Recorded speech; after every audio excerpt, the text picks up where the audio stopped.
misconceptions. We've got truth in our possession. No room for doubt, no time to waste. It's time to put flat earth in its place.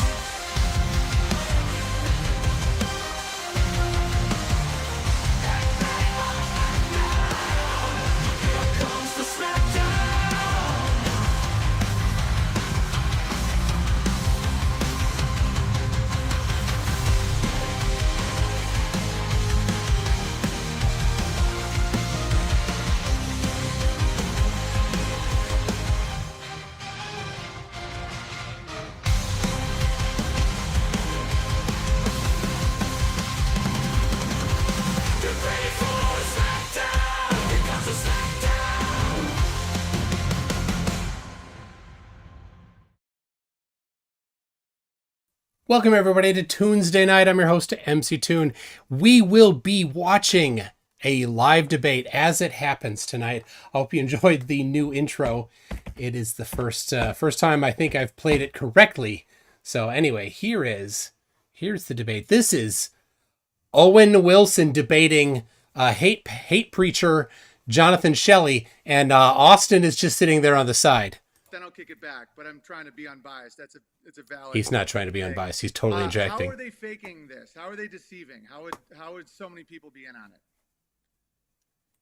Yeah, so most people believe the Earth's a globe. Almost no one's in on it. Like, yeah, if there was a really large amount of people lying, it wouldn't be feasible. It would remain a lie. Right? Well, that's Someone true. would spill the beans or whatever. Which actually some astronauts even have come out and said we've never No, been they to haven't, space. you No one's liar. going to space. They're lying, and the Earth's flat. Literal former Soviet astronauts, but the government, right? They have compartmentalization and NDA. So when it comes to NASA, I know NASA employees, they don't know anything. They just do their job. The amount of people that would actually have to be lying about this is a very small amount. It'd have to be a lot. The question was, who's the mod? There is no mod.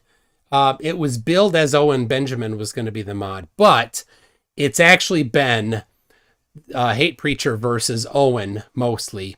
And then every once in a while, Austin talks. No one doing the satellites would have to be lying because they put it up. They assume that the Earth's a globe when actually it's just a transform over a plane, et cetera, et cetera. And we can get into all the technicalities, which is what is needed to fully understand it. No, he won't get into the technicalities. But long story short, if I found adoption papers and said, look, man, turns out that those aren't really my parents, and I told you my whole life's a lie, I was adopted, and then you say, but wait, is everyone in the church in it? Is everyone at the school in on it? I'd be like, no, man, they believe that those are my parents. Most people just think there's a globe. Most scientists try to explain it within that assumption. The amount of people that would have to lie, very, very small amounts of people. Antarctica is very restricted, and then you get into the government. The number of people that would have to lie is immense. Every single engineer would have to be in on it because they go and develop something that they then put into space and interact with while it's in space. How could they not be in on it? There would have to be an entire shadow group of people on the other side faking it so that those engineers don't know it. That shadow group would have to be bigger because they'd have to fake it better than the people that built it. Government compartmentalization, astronauts, sign NDAs, all former military, intel, et cetera. So it's incredibly feasible that just a few people in the government with NDAs would. They're not all former military. Doesn't make a difference though. People spill the beans if they do. And all these astronauts that he says that are Russians, that's lies. You read the actual translation, it's not what they're saying. Lie about the small little job that they do. Almost everyone else just believes the lie that pushes it. Okay, thank you. We're going to send it back to Pastor Shelley. You have 2 minutes. What say you? Need some of So this.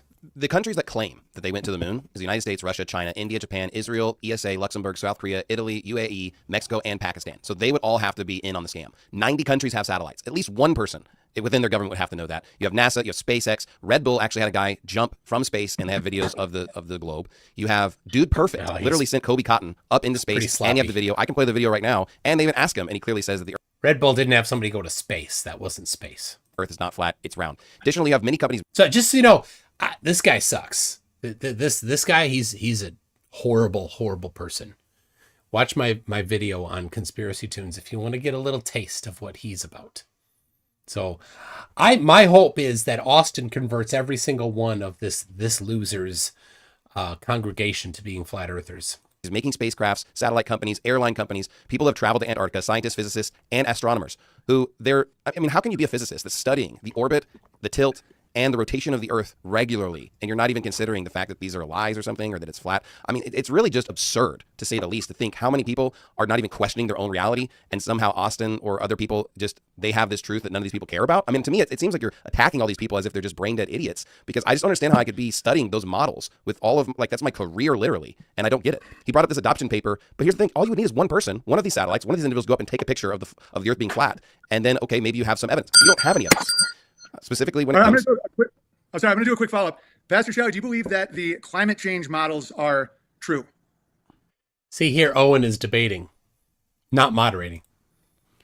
I think it's theoretically possible that there might be a slight elevation or decrease in the temperature globally, but that it's insignificant and that all of the propaganda attached to it's a lie.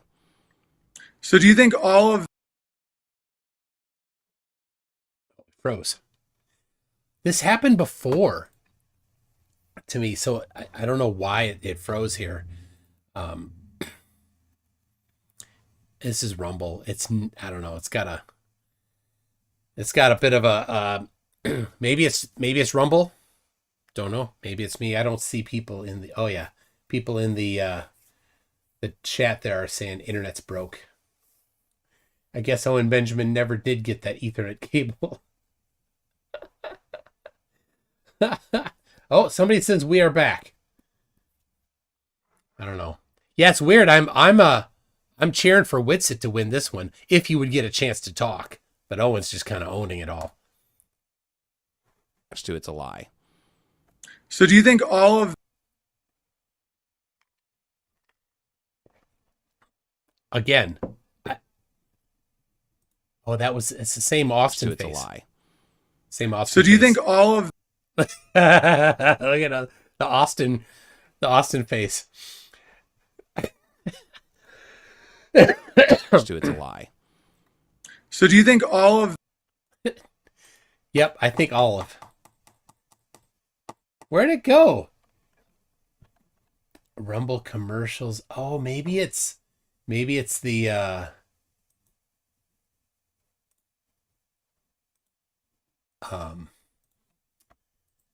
my ad blocker. How to escape the heat if yeah. you don't have an air conditioner.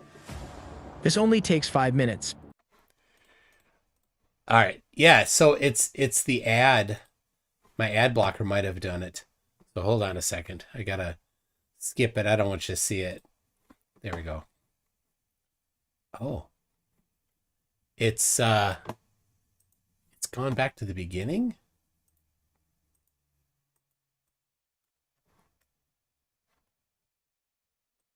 Weird. Yeah, it froze again. Right.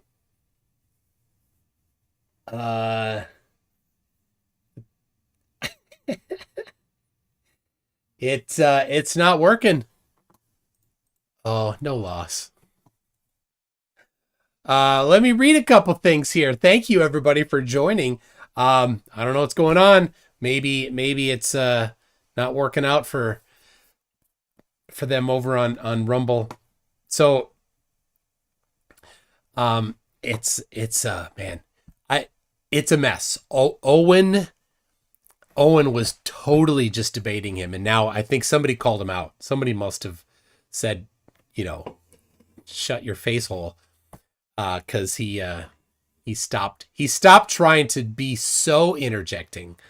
But anyway, let's see here. We got Zoomy Tomato says, thank Titicaca. It's Tunes Day here in the Temple of Tune. Oh, and nearly 1/10 of the world's population would have to be in on it. Of course, Austin, who's never done any engineering in his life, has no idea how engineers function.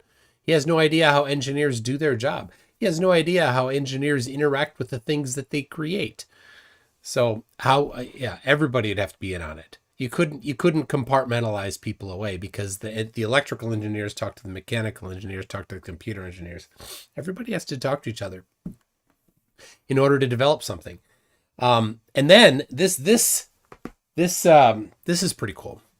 When something's going to go on a rocket, they have to go through a bunch of acceptance testings. And one of them is a shake test. I don't know exactly what it's called, but it's a shake test where they put it into a thing, and they shake the hell out of it to make sure it can handle the launch, because the launch is shaky. So they actually have to do that. And so I was talking with an engineer who that sends stuff up on rockets. He's like, yeah, our stuff failed the shake test, or whatever the name of it is. So, okay, the debate stream is back up, people are saying.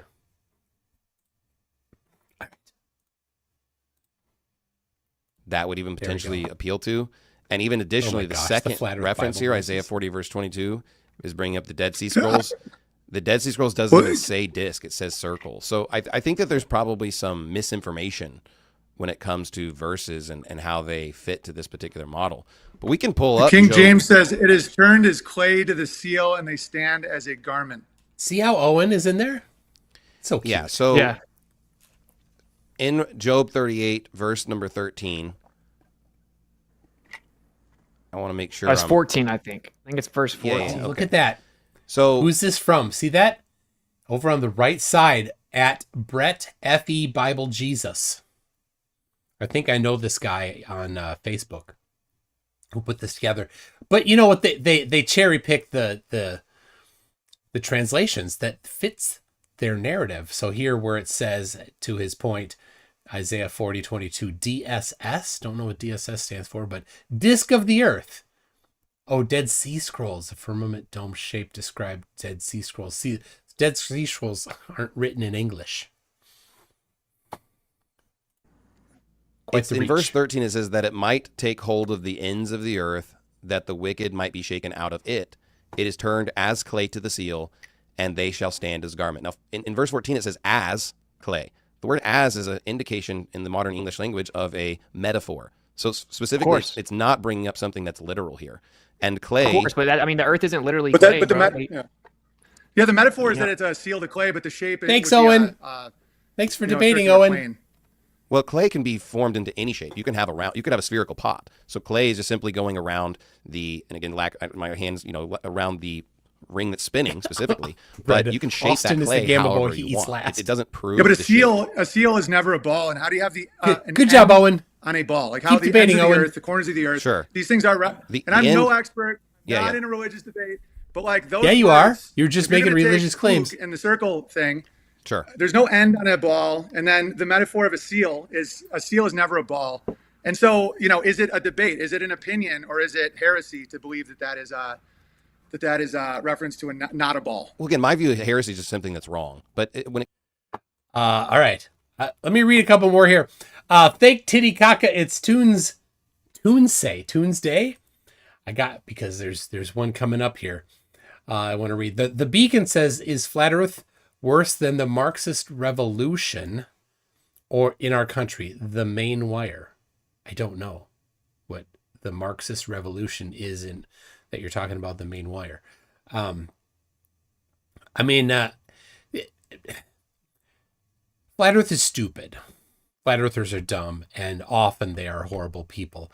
But I would not want a Marxist revolution, so I would say that's probably worse. So, Lord Illuminous Pooh says, stupid versus hate. Tune, how can you put me in a position to actually like WhatsApp Witsit? Hey, it's okay. People, you don't need to pick a side to support. You can support the fight. Right? Pistina the First says, finally, I'm actually at home and free to watch live.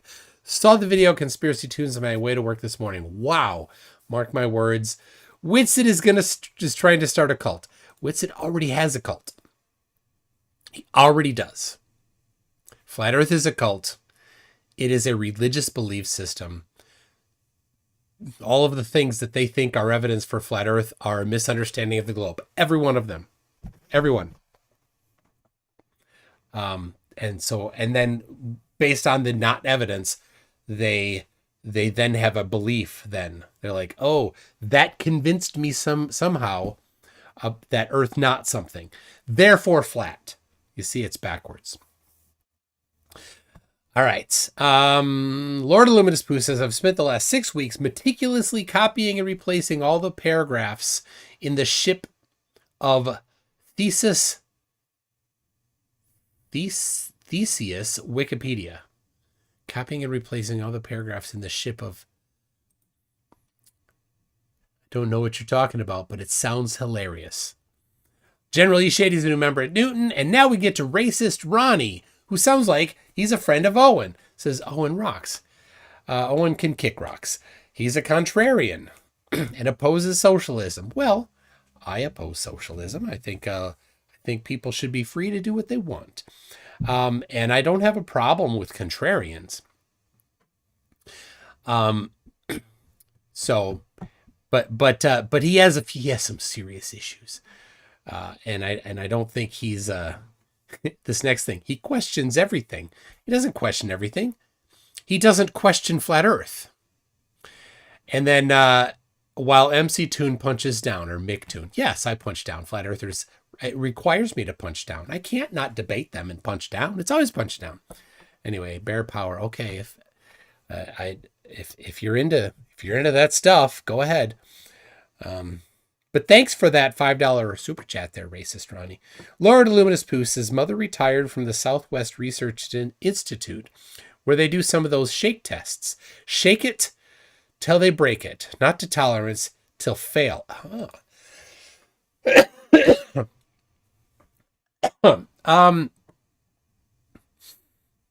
Let's see. I don't know if I'm gonna read that person's name. This one here. Let's see. This bottom one here says. I'll just read your super chat. Thank you. It says I'm all with him. Micktoon. He just called out the Marxists. I knew this dude was with us. By the way, I'm a bear. The entire purpose of Owen is to question, but he's not questioning. He unquestionably takes, that's not the right word, but accepts flat Earth, right? So, Icy Spin says, when's Michigan's Po Indian restaurant meetup? It's supposed to be next Wednesday, though I emailed him because I may or may not have a conflict. I'm like, I want to talk to him, but he hasn't responded to me. So that's the plan. That's the plan. All right, let's get back to this. I'm going to play it in a little faster speed.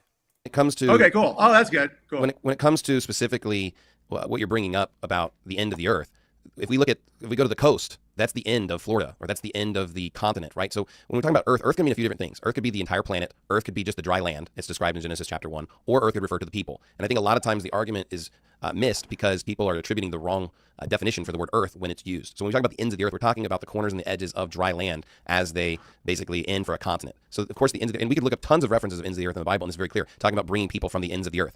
On the most of these flat Earth models that I've seen, they don't believe people live in the ends of the Earth. But the Bible's clear that people do live in the ends of the Earth because we're talking about the edges of the coastline. We're not talking about the planet itself as a shape, because of course I agree there's no end of a globe or a sphere, but the Bible doesn't. Yeah, can I say a couple things about this? So Yeah, you I guys agree just with go you, now. actually. Yeah, go for it. So Earth does mean land, right? Like, and I think it's actually very profound for cosmology, because what it's saying is he rose the land up out of the water, and that we're surrounded by water everywhere. Directly antithetical to what they're claiming. But just to clarify, right, 38:14 specifically says the Earth takes shape like clay pressed under a sill, and then its features stand out like garments. It's just like how they would seal letters. Kings would seal letters, and they would put their clay, stamp it down, seal the letter with their emblem or their crest. It's very specifically saying that it takes shape like that. And it says there's waters above. It says there's a firmament. It says that it's like molten looking glass. It says many things. This is basically to say that it's hereditary. It's just a simile. It's not evidence. That's the thing, right? He's just yapping. It doesn't matter. Whatever any holy book says, reality is reality, whether or not your holy book, whether you and me, it doesn't matter whose holy book. Evidence, reality is king. If a holy book says something that's not true, that's not a good thing for that holy book.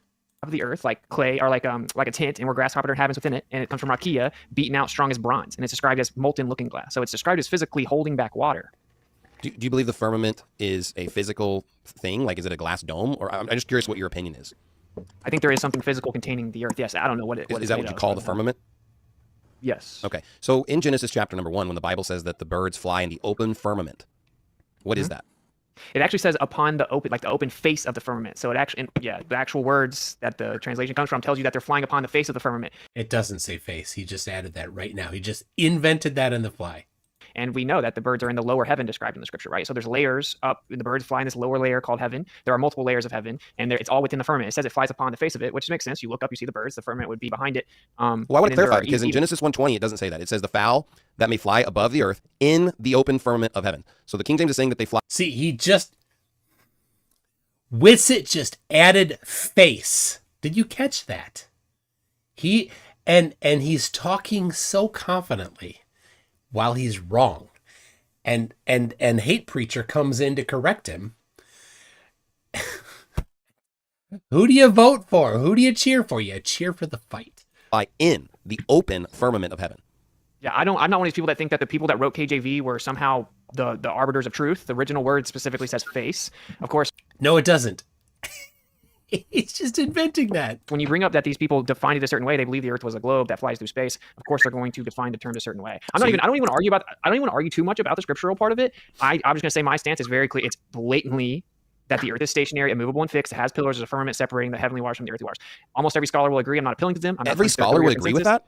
That Hebrew cosmology was that the earth is an enclosed, immovable plane. Absolutely. Can I show just some pictures of historical Bibles? Because frankly speaking, from the 13th, 14th, 15th, 16th, 17th, 18th, and 19th century, we have drawings and Bibles from all of these centuries showing the spherical earth. So what you're saying is just, to me, just That's insane. not what I'm saying. That's not what I'm saying. Is all of those people would have told you, yeah, but the Hebrew writers back then, they were writing through the lens of what they knew at the time. Okay, hold on. I got a couple funny ones here. Sorry. Peachy Tony. Wait, no, I got to go back farther. Sorry. Icy Spin says, when's Michigan Poe? All right.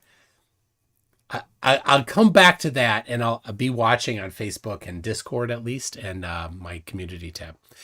Mallory versus Bear Furries battle. No forget I of no. Okay. Tim Collins says, Owen is a troll. He questions Flat Earth all the time. You have to understand Owen for what he does.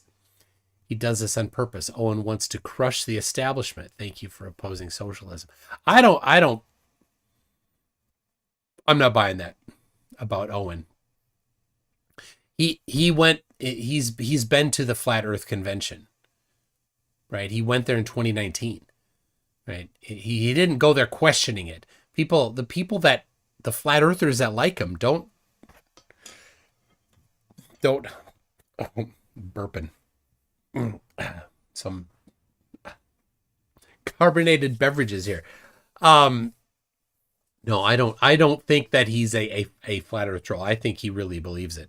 So I don't know. Let's see, Barugamon says, to the smartest, greatest flat of debunker of all time, but FTFE isn't live, so I'll give it to you, JK. Well, thank you. It is actually the correct answer to the greatest flat earth debunker of all time is conspiracy cats. So here comes PhD Tony says, okay, maybe people should be able to say whatever they want, but there really ought to be a tax on aggressively stupid, misleading, or hateful utterances. We could call it the Witsit tithe. See if you could get that through the Australian government as a test there. That'd be good. Jiffy Jiffwald, socialism? Nah, I'm an introvert. All right. Pistina the First is absolutely terrifying. Question. Witsit always says flat earth is growing. As someone on the front lines, is there any truth to this? They are organizing, and they are being very specific about who they target. That's why Witsit is targeting this audience. Think about that. These are extreme Bible literalists. This hate preacher that he's debating looks at the Old Testament, looks at the law for the government of Israel, that the country, that particular country doesn't exist anymore, and nobody is wanting to reestablish that particular country. But that part of the law that's saying that these punishments need to be done to these specific people was the law of that country. And so he is saying that law of that country he wants to apply now to this country, to all countries. way wrong. But that's the target audience, the people that are extreme Bible literalists. And there's a bunch. And there's a certain slice, and it's particularly large in the United States. So is it growing? I don't know how much it's growing. The reality is that enough people understand that the sun could never set if the earth were flat. So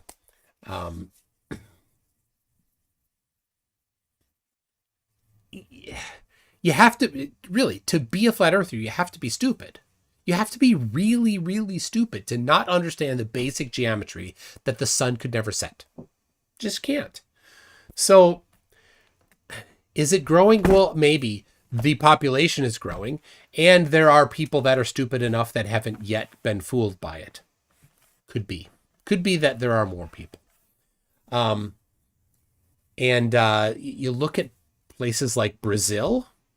Apparently, the numbers are pretty big there. I don't speak Portuguese. So it would be difficult for me to really get I'm not on the front lines there.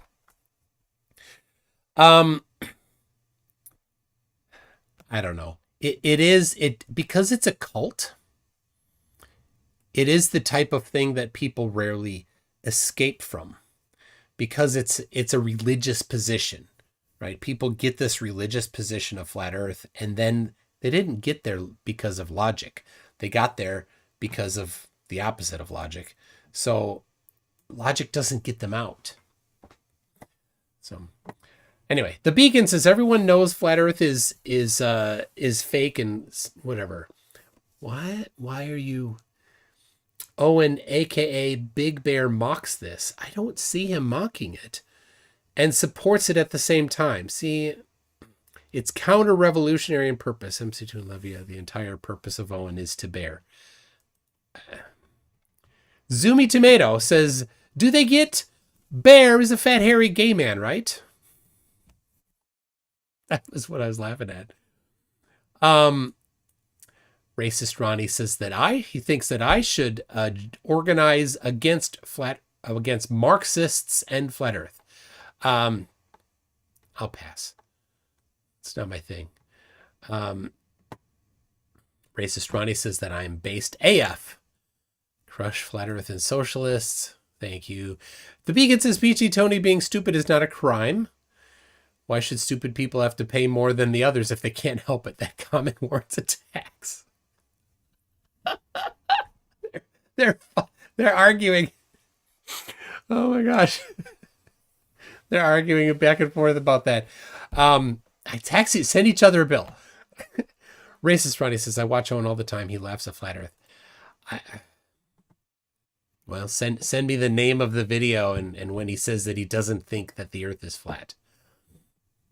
Earthly Skeptic says, this is why you don't do a live debate with Austin. He fabricates stuff. It looks like he convinced Shelley about the word he just added to the Bible. Yeah, Shelley was then confused. He was, because he had not studied that particular verse. I looked at the exact Hebrew of that. I don't speak Hebrew, but it's easy to pull up the linear translation where it's got the English on one side and the Hebrew on the other, and you hover over one and it shows you where the other one is, right? And I've done that for that particular verse and read it. Face isn't in there, and I know what the Hebrew is for face. Is escaping me at the moment. I did the video back in November of all of those Bible verses that I looked at, all of them that talk about flat Earth, which was not even half of them. And so that word face, I'm forgetting what word it is, but I mean, I could pull it up, but I'm not going to dig it out right now. But that word isn't in there. Austin just dropped it in. So let's see. Lord Illuminous Spoos is not an introvert or an extrovert. I'm a what? Zoomy again comes in with, I can back up Pooh's claim, totally petrovert. I mispronounced that on purpose. Racist Ronnie says, hashtag Christ is King dash cultural Christian socialism sucks. Okay. Generally shady. 10th super chat and the message was retracted. What was that about? But thank you for that. Caucasian Sensation re-upped his membership. Thank you. I see Spence is glad it was Will Duffy. What will be the most interesting is what flat earthers choose to explain the 24-hour sun, not the trip itself. I'll talk about that after this. So that's about the final experiment, that trip to Antarctica. I'll cover that after this debate here. William Foley is a member at Einstein, and the guy, this guy right here. I'm not going to say your name. It says Owen is Big Bear. He's out lefting the left. He's trolling society about flat earth. Mick Toon, we do love you from Bear Tartaria. Yeah. Thanks. I don't think I'm buying it, but with how aggressively Owen is debating against Shelley here as the fake moderator, it's quite interesting. So let's Generally Shady said autocorrect got your message. And they thought they were taking Genesis literal to mean that there were literally waters above us that were being held back by a literal firmament, and that the windows of a firmament literally opened up waters, and that the earth was immovable and fixed. Who are you quoting saying what I that? mean. Because the Bible's talking about clouds. When it talks about the firmament, and you can actually compare Proverbs chapter number 8 with Genesis chapter number 1, and it's clear that in day 2 of creation, God created the... There it is. Tenebus Sint says Paniym or Pana. That's the Hebrew for face. That's not in that particular verse in Genesis. Atmosphere, which is what's the firmament. Firmament just means space or expanse. And it's just talking about how the waters are separated where clouds were up above the firmament, and there's simply the oceans down below. So you have waters below the firmament, you have waters above the firmament, and the birds fly in between the clouds, which is in the open firmament. That's what the Bible teaches. That's what everybody that I've seen write about and talk about have seen. And that's what the pictures that I could show, right? I could literally show tons of pictures of people with the spherical earth in Bibles from the 13th, 14th, 15th, 16th, 17th, 18th century. So are all of those people, like I said, those people not believe in the spherical earth? You're straw manning what I said. I didn't say I didn't believe in a spherical earth. Okay, what I said was that the scriptures specifically say that it's not a spinning spherical earth, and that the people Wait, that I want wrote to it, the clarify. You're prophets saying and you the believe the Messiah, earth is a all sphere. adhered to Hebrew. What's up? You believe the earth is a sphere? What? No. Well, he does. Why would I believe the earth is a sphere and He debate does. that it's not a sphere? I thought that's... He constantly talks about geocentric globe. All the time he's constantly talking about it. Austin is not a flat earther. He is a globe geocentrist. May 14, 2024. I mean, I've said it before, but right now, May 14, 2024. May 14, 2024, Austin Witsit is a globe geocentrist.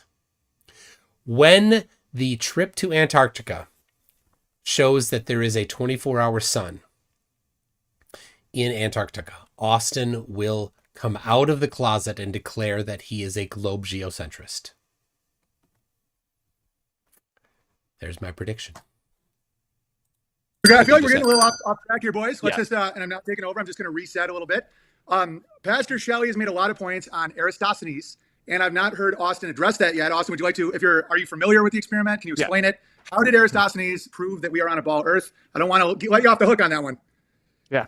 So that is like the Wikipedia story of how this was all settled. But when I brought up the falsification of the radius value, he said Eratosthenes proved the radius value a long time ago. The way he supposedly did this, because there's only secondary documentation, and the two documents actually contradict each other with different stories. That doesn't really matter because you can go do it now. Anyway, you put sticks in the ground. He used wells, and then there's a different story that they use sticks. Doesn't matter. And then the shadow that's cast from the sun, you can take those shadows, the angles at which the shadows are cast, and you can He's about to lie.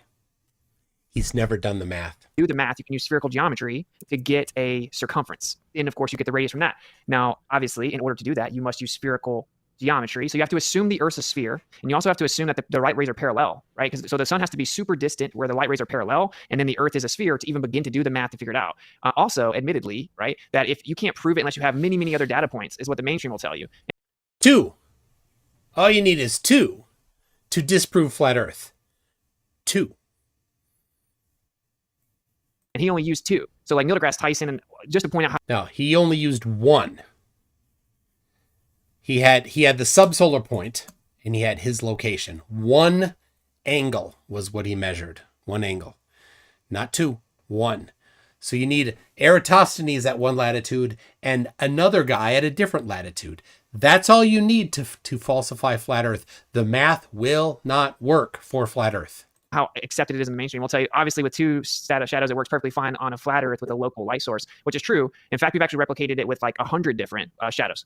No, they haven't. There, he just lied again. So long story short, he assumed that the sun was super far away and assumed there were parallel light rays, and then assumed that the Earth was a sphere to come up with the value, which of course doesn't prove it, because you can explain. But Austin, if you also assume, this is what you do, it's a part of the hypothesis. If you assume that the Earth is flat and then do it with 2 or 3 or 4 or 100 that you didn't do, different locations, you know what you'll find? You'll find that they don't match. It falsifies flat Earth. But he never did the math. He can't do math. He's not capable. The same exact observations on a flat Earth. So I don't even know why but yeah, that's just what like the mainstream story is. So. I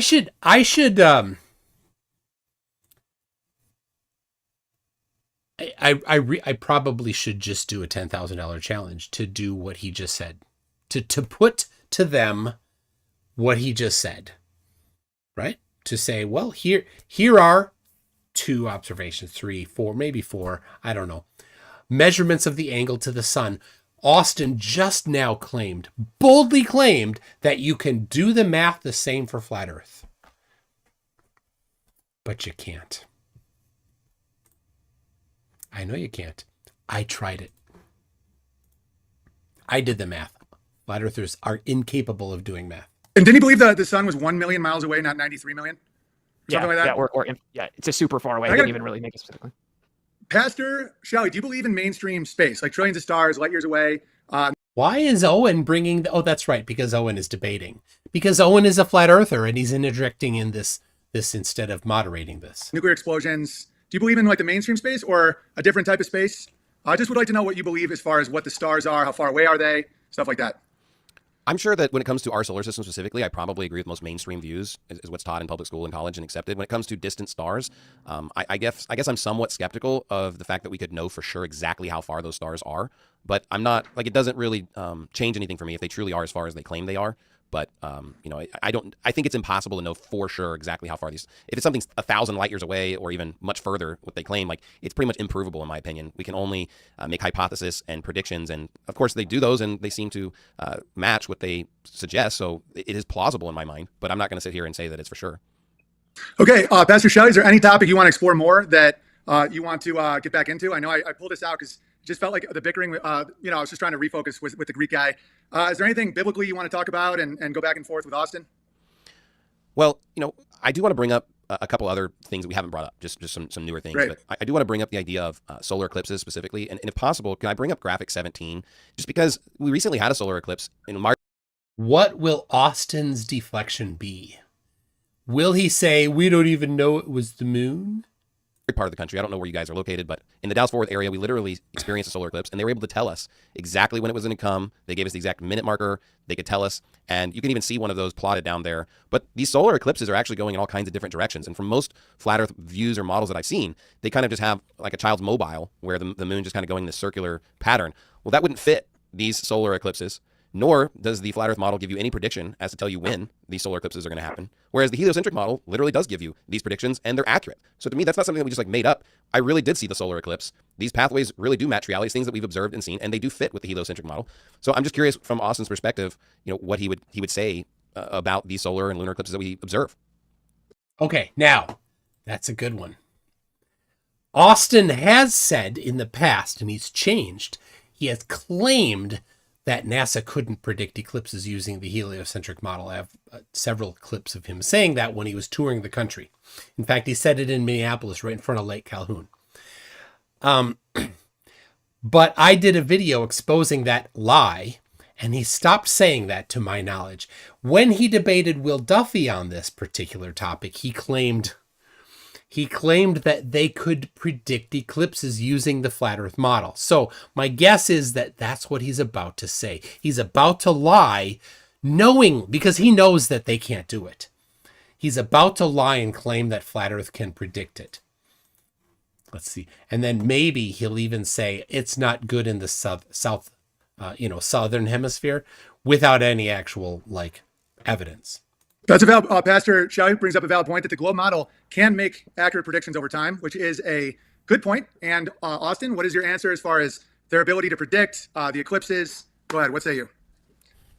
Yeah, just real quick, I just want to say, I just looked that up. It says the Earth in the open, expansive space. It says upon the face of the firmament. Like I said, we can look that up. But eclipses. Oh my gosh. He quoted it and then added the word face in again. The prediction of eclipses aren't exclusive to anything to do with the globe, right? Yes, they are. It's not exclusive to the Earth being a sphere, nor of the Earth moving around the sun. It comes back, funny enough, in the Babylonians, the Chaldeans, like 2500 BC, you have the Saros cycle that was built upon before that. You can actually go to ADL.place. That's the Anti-Disinformation League, so it's the good ADL. And you'll find all of this mapped out on a plane. We can perfectly map out exactly when it's going to happen on a plane Earth. And the sun and the moon, they have their specific cycles. They even change like relative positions throughout time. And it's just a cycle that repeats. And in both situations. And he lied. It's not just a cycle that repeats. The path of totality is different every time.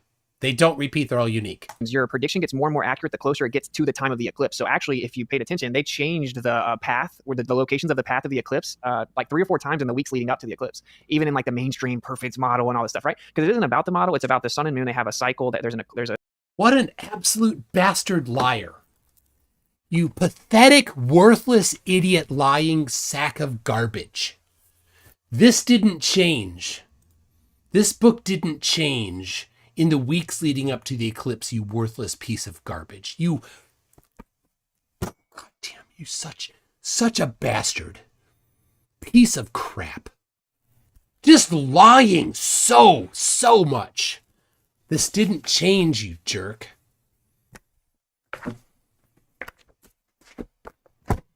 Piece of filth. He just blatantly lies. Austin, you suck. You're a filthy, lying piece of manure. Just look at that. Look at that lying face there. Just hair coming out of the manure. Just vomiting your lies all day long. You know it's a lie, too. You know. You just do it for your money. You do it for your money, Austin. Yeah, because you're trapped. You know you're trapped. You can't go get a job. Anybody that types your name into Google will see that you've been lying for years. So you're screwed there. So what do you have left? The only thing you have left is your grift. That's it. That's all you have is your grift. You know it. You know you have nothing. You sit home and you lie all day long. You send your wife out to work. It doesn't quite fit with the target market you're going for there, Austin. They wouldn't take that very well. You go listen to what Jonathan Shelley has to say about that kind of stuff. What a piece of trash. An eclipse cycle that we can narrow down over the course of thousands of years. And so, yeah, all of that can, like, exactly when the eclipse will be, all of that is exactly the same, regardless of if you think the Earth's a globe or flat, or whether if you think it's moving or no, it's not, or it's not moving. Use specific observational pieces of data that aren't exclusive to either one of them. So that's a misnomer. Everyone can go to the ADL.place and you can see it all mapped out and predicted. So is that? Well, that's quite a claim. Let me just do a real quick follow-up. That's quite a claim, and I'd love to be able to look that up like I did definitions, because if they really did change, because I think a globe argument is their predictive ability. Like, it does appear that they have this model that can make accurate predictions over time. And I had no idea. I can't verify this right now if anyone can. Did they actually change the eclipse stuff over the weeks? I can't validate or not validate. Anyway, go ahead, Pastor. I'm sorry. Well, they definitely update things within minutes. They say like, oh, we can predict things within 5 minutes or so. And then as we get closer and closer, they can narrow it down all the way to seconds. So there's a little bit of a shift, but they knew the specific date and around the approximate time way long ago. In fact, there are charts that can show you specific solar eclipses are going to happen decades from now. Not just like the next 10 minutes or 2 weeks. They can tell you exactly. But from Austin's viewpoint, I mean, is NASA using y'all's flat Earth model to make these predictions, and or are they right? And they're no. Shane is using the globe model to make those predictions. Using, I mean, are they just faking it? They're just making up this heliocentric model for these predictions?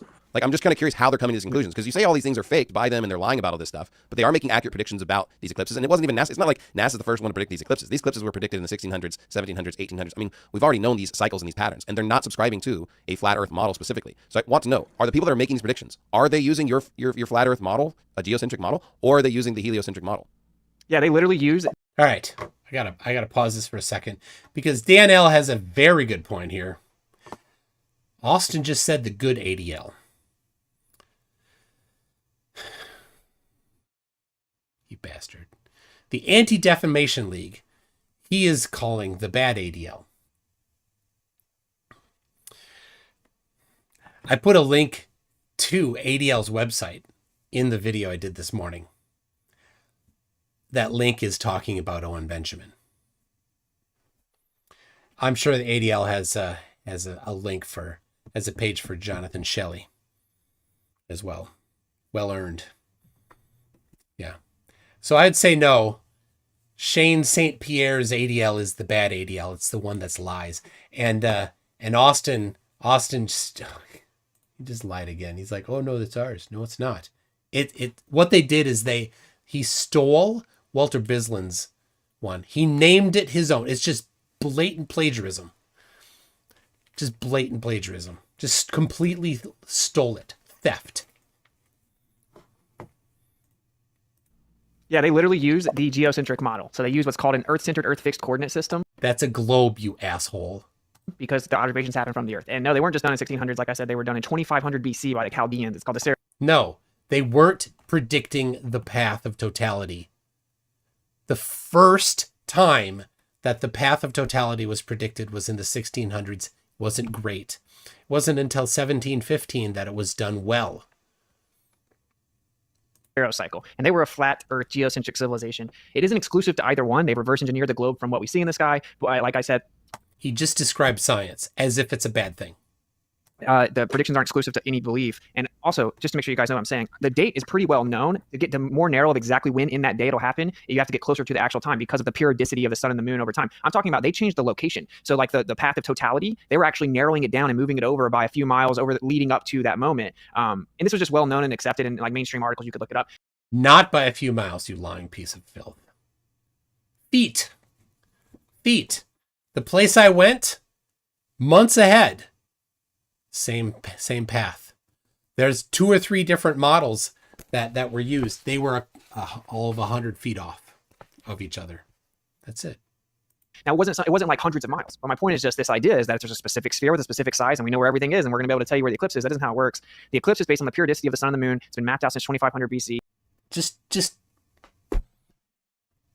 he needs to get punched in the face every time he lies. How about that? It doesn't have anything to do with the Earth being a globe. And in fact, they use a geocentric coordinate system at NASA with the Saros cycle. A globe coordinate system. Globe coordinate system, Austin. You just said it has nothing to do with the globe, and then you said it uses a globe coordinate system. Piece of garbage. And actually, the guy that does eclipses for NASA for like 20 years is on the record explaining that they have to use a geocentric coordinate system. They do the same thing with their satellites as well, side note. So, can I clarify? Ironically, the answer to your question is yes. Now, VSOP 87, which is what this uses, he was talking about Fred Espenak. He's the one that wrote this. His name's on here. Fred Espenak, right there. He's talking about Fred Espenak. In order to determine all of the details, they use VSOP 87, which is pretty much, if you're going to talk about the geocentric model, that's the geocentric model, VSOP 87. It's the position of the planets in the solar system plus or minus 6,000 years. And it's accurate to 1 arc second. So all the planets up to Neptune. It includes both the Earth and the Earth-Moon barycenter, two different things. Then, to get the position of the moon so that you know the path that it takes, they use the ELP 2000, which is another ephemeris that plots the position of the moon very accurately using many different factors. And it's super accurate as well. Again, a globe. Not flat Earth, globe. None of this works for flat Earth. None of it is based on flat Earth. Yep. So do you think the ECEF is accurate? Well, no, because typically the ECF is using a sphere, right? Exactly. So I don't believe in a sphere, but the sphere isn't really required. It's 100% required. But the point is that even in the current model, there's a kinematic and dynamic equivalence, which is just a fancy way of saying That's just a fancy way of saying you don't know what the hell you're talking about. the Earth can be stationary in the middle, and we can see everything the way we do, or it can be moving and we see everything the way we do. They use That's both a globe. Both of them are globe. Use the ECF because it's the most convenient, and I would say, yeah, it's more accurate because the Earth is in the center. I wouldn't believe in the sphere part, of course, but There's no belief necessary. They do the math, and it's right. There's no belief involved, Austin. You can't do it with flat Earth. So if you look up the ECI or the ECEF on Wikipedia and you just read what they claim about it, specifically in the ECI article, it'll say that ECF is fixed in respect to the Earth's surface and its rotation, and then rotates with respect to the stars. And specifically, the ECF model is using the coordinates of a sphere to calculate these specific items. So I think it's crazy to me for you to appeal to the ECF, which is using a sphere as its mathematical calculation. Look at that little smirk he's got going there, because he's like, oh, we just do a coordinate transform. It's not even the right word. It's not even a coordinate transform. It is truly what they're doing is a projection. Coordinate transform is not a projection. They're different things. And then claiming that somehow that it would be a flat Earth. I mean, that doesn't even jive. If they're making these models based on a sphere and they're accurate, I still don't see from your viewpoint or your worldview how they are coming up with these accurate models. It seems like you're cherry picking. I didn't the straw say man? that it was. You asked me if they use a geocentric model. I said yes, actually they do. And in fact, they use a serial cycle. It doesn't matter if you think there's a sphere or not. It came from a flat Earth civilization. It doesn't matter if it came from a flat Earth civilization. All they did was identify patterns. Serial cycle is just a pattern. 18 years. And some number of days and months. That's it. That's all it is. There will be an eclipse on this day plus or minus 1 day. That's it. That's all they do. It has nothing to do with a flat Earth civilization or not, because it didn't come from a flat Earth. They didn't use any geometry to determine the serial cycles. It's purely a repeating pattern. I answered your question. I didn't say that was evidence that it's flat. I said that it's a geocentric model. But to answer your question succinctly, you can do it either on a plane or a globe. It's just what's called a transform. So it's just a projection. It's a transform, and it would be. Aha! He's trying. So here he's either stupid, you pick, thinking that a transform and a projection are the same, or he's intentionally lying by saying that the projection and a transform are the same. They're not. You can use different coordinate systems, right? You could use a Cartesian coordinate system, and you could do a coordinate transform to a spherical coordinate system. It doesn't change anything, right? It's just a mathematical difference. A projection is where you take one particular shape and you change it to be stretched out or distorted onto another geometry. That's a projection. So in order to get the geocentric globe to flat Earth, you have to do a projection, not a coordinate transform. An ellipse over top of a plane, or you would have the circles in different directions around a globe. Okay, so you can transform that just like you can transform satellite trajectories, and then you just have all of basically the flower of life over top of a plane. So what a coincidence, a geocentric plane would have all the planets moving in perfect, flower of life trajectories. They aren't in perfect flower of life trajectories. Same for the sun and the moon. So like I said, this is not exclusive evidence either way. Yeah, again, I don't. Okay. Go ahead.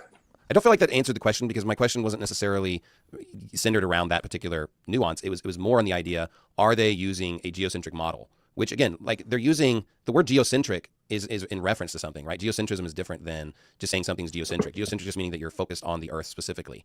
But geocentrism is the idea that the Earth is not moving in the solar system and everything's moving around it. Those are two different points. So when it comes to your viewpoint, just because they use the word geocentric doesn't mean that they don't believe the Earth is moving. In fact, the model is based on the Earth moving specifically. So the ECF is based on the Earth moving and it being a sphere. So to me, your answer would be that they actually are using a heliocentric model, even though obviously that word is used twice. So I don't think that you're understanding the question that I'm asking. All right, you're saying I'm not understanding it, but you just made the claim that the Earth-centered, Earth-fixed coordinate system is about the Earth moving. It's based on the rotation and the orbit of the Earth, yes. No, it's based on a sidereal rotation. You believe the Earth is you use your Earth-fixed coordinate system and moving around it. It's then transformed to an Earth-centered inertial frame, which tries to begin to make corrections for the spin. And it's so bad to have the seasons taking place every 24 hours. Okay, so the fixed coordinate system is just that. And it's hard to. I don't know why it's chopping up there, but he said it's so bad that it makes the seasons happen every 24 hours. I don't think so. Your model still, man, is because of relativity, everything occurs on the Earth as if the Earth's in a state of rest. From the Earth, it's always going to look like we're stationary. So to map everything out, you just treat it like it's stationary. Motion is relative. Sorry, you're breaking up. Austin, your audio is getting a little clicky. We'll come back for your point. I understand your point was you're making a very good point. We'll give your audio just a little rest. Maybe it'll buffer. Someone in my chat wants the good pastor to explain. He's not a good pastor. Oh my gosh, Owen. You just showed your cards. Oh my gosh. Compass made a circle upon the face of the earth and how that can exist on a ball. I just want to make sure I understand. Are we bringing up the Isaiah 40:22 verse again? Is that what you're saying? I don't know. Someone just asked me to ask you that. Well, I do want to don't clarify. know.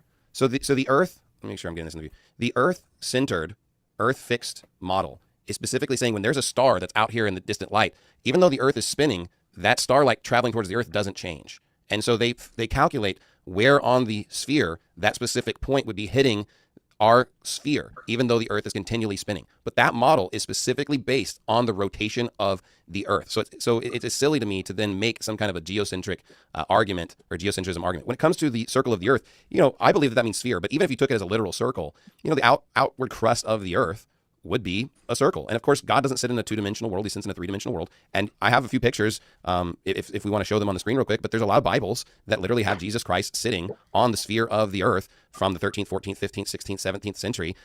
We could show, I think they're around the images 55 and plus, but if you want to show any of those images, you can show all kinds of measurements where he's measuring the sphere with a compass specifically. I think there's one that actually even shows him sitting. Yeah. All right, this is a good question. I think I'm going to... one God is nowhere, or maybe God is now here. Says, how many will want Witsit on Team Globe after he sees the 24-hour sun in Antarctica? You know what? I'm just going to copy that. I'm going to make a poll out of that. The problem is that he's so dishonest. So I'm going to change it. Will you want Witsit on Team Globe? So he's so dishonest that I don't want to be on the same team as him. That's the problem.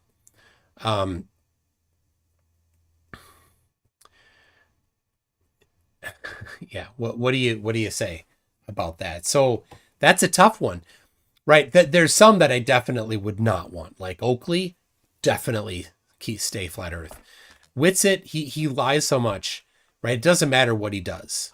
I don't think it matters what he does. Lying is such an integral part of his personality that I want him on the other side of every argument that I'm on, right? So that's why I think that he will be a globe geocentrist after seeing the 24-hour sun in Antarctica, if he doesn't just examine his what he thinks will get him more money, what will continue his grift. Maybe he'll think, well, if I switch to geocentrism, it won't help my grift. I'm maybe gonna have to figure out some escape from this. That they've already floated a couple ideas that have been around for a bit: the caustic coffee cup, the sun is a simulation, the reflecting off the firmament stuff. So anyway, good question there. Let me read I don't get too far back on the super chats here. Let's see. N guy says Owen's a big bear. He's out lefting the left. He's trolling society about flat earth. Oh, I think I read that one already.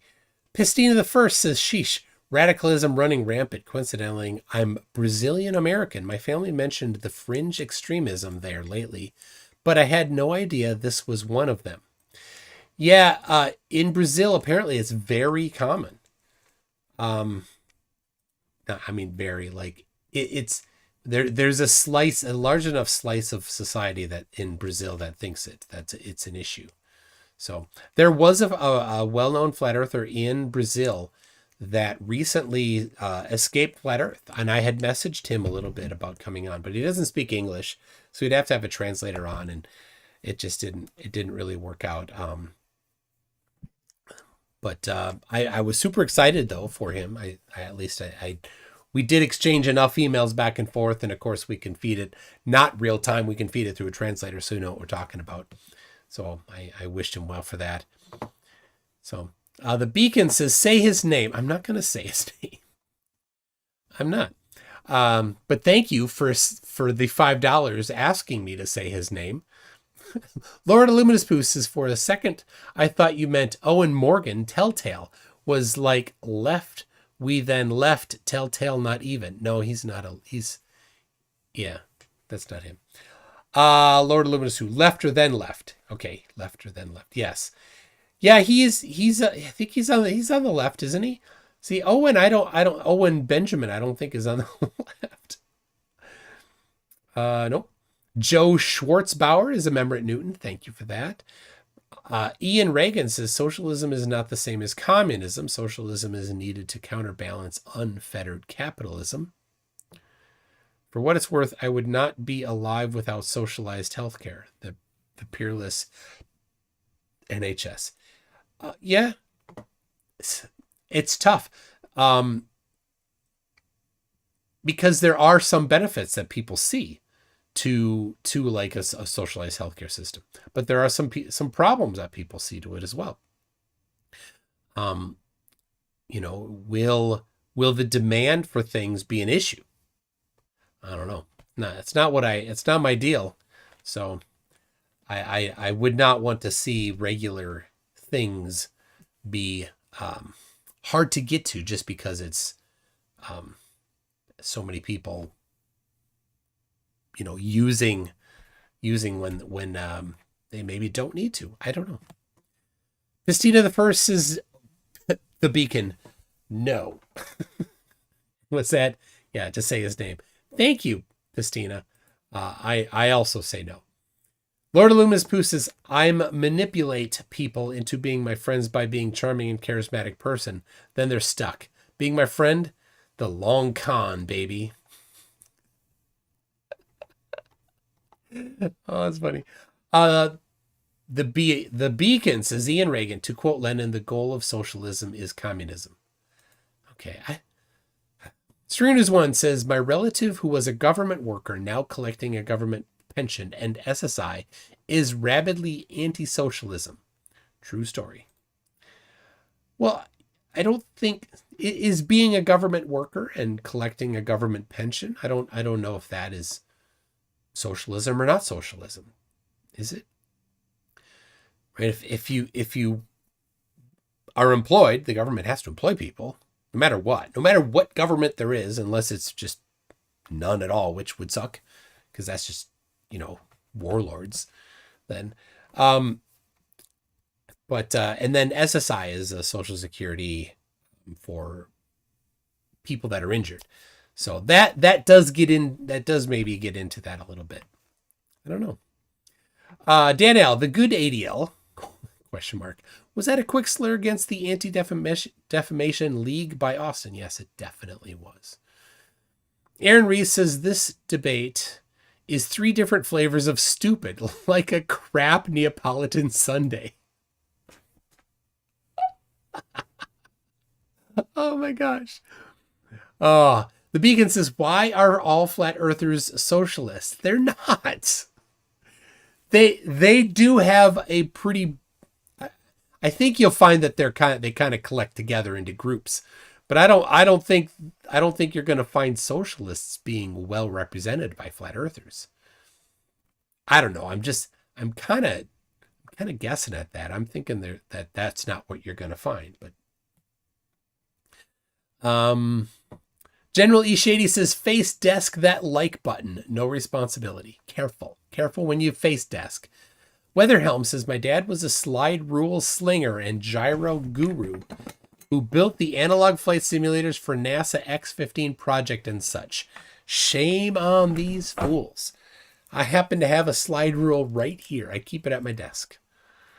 I rarely use it because I do have a calculator that's a little more efficient and accurate. And in order to read this, I have to put on a different pair of glasses. I do.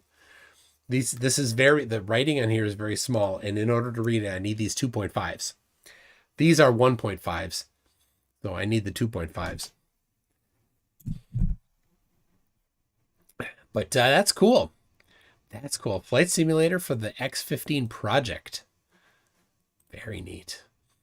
Hey, if he wants to come on and talk stuff, I would love to interview him about that kind of stuff.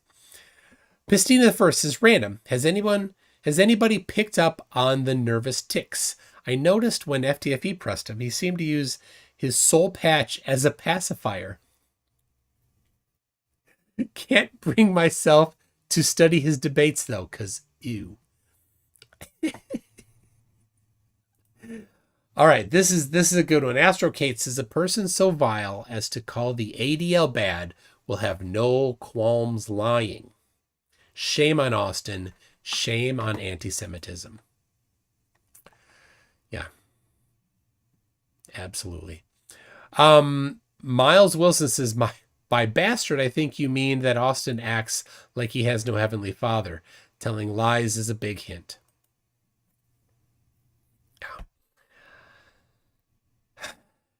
The words that I would, in my internal monologue, I shall not say. But just feel free to hypothesize what my internal monologue was saying about him at the moment. So, Stringer News 1 says, EREHWON, Erewhon, is nowhere spelled backwards. Thank you for that. True. Chris Blasco says $2 to the Witsit needs a punch when he lies fund.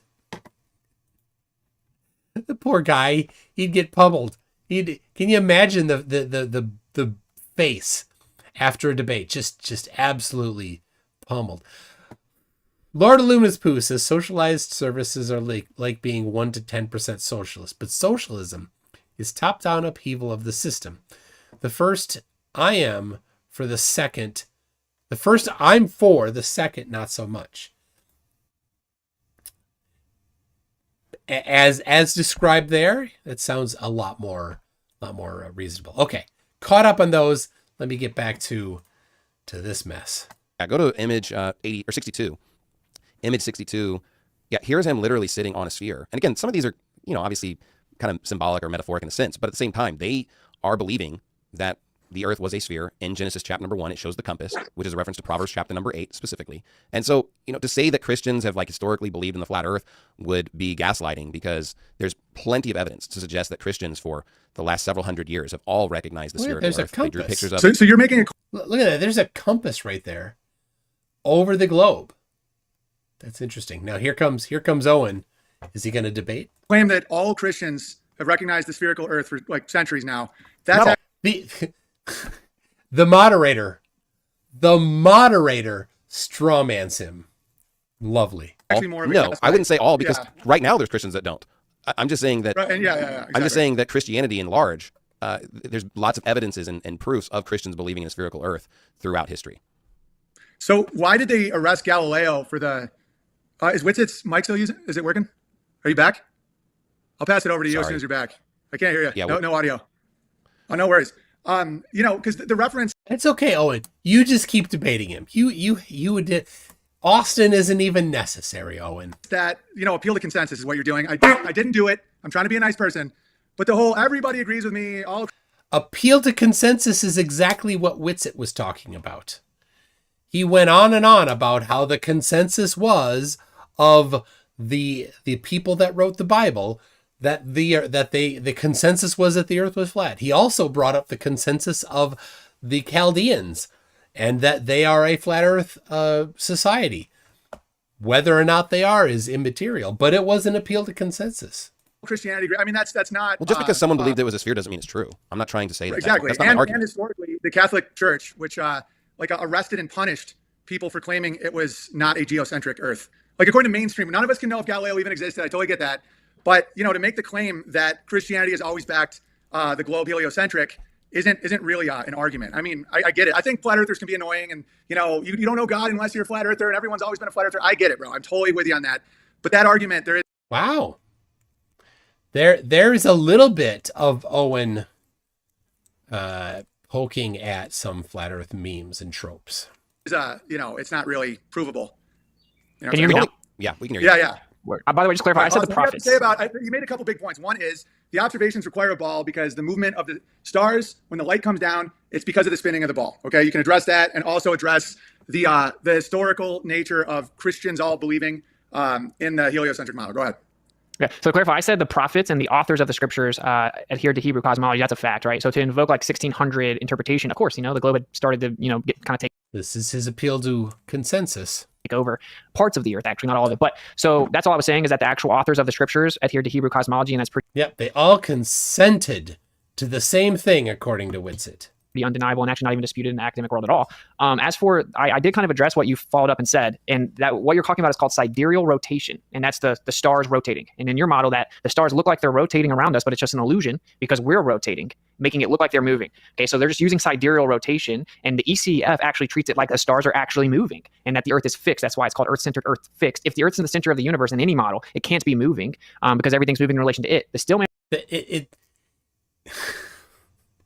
It's the coordinate transform that he doesn't understand that the ECEF is doing in treating the Earth as it's fixed and having everything else move around it. In reality, it doesn't mean anything about reality, because in reality, if the Earth was fixed, then the stars very far away would have to be moving at an immense rate, right?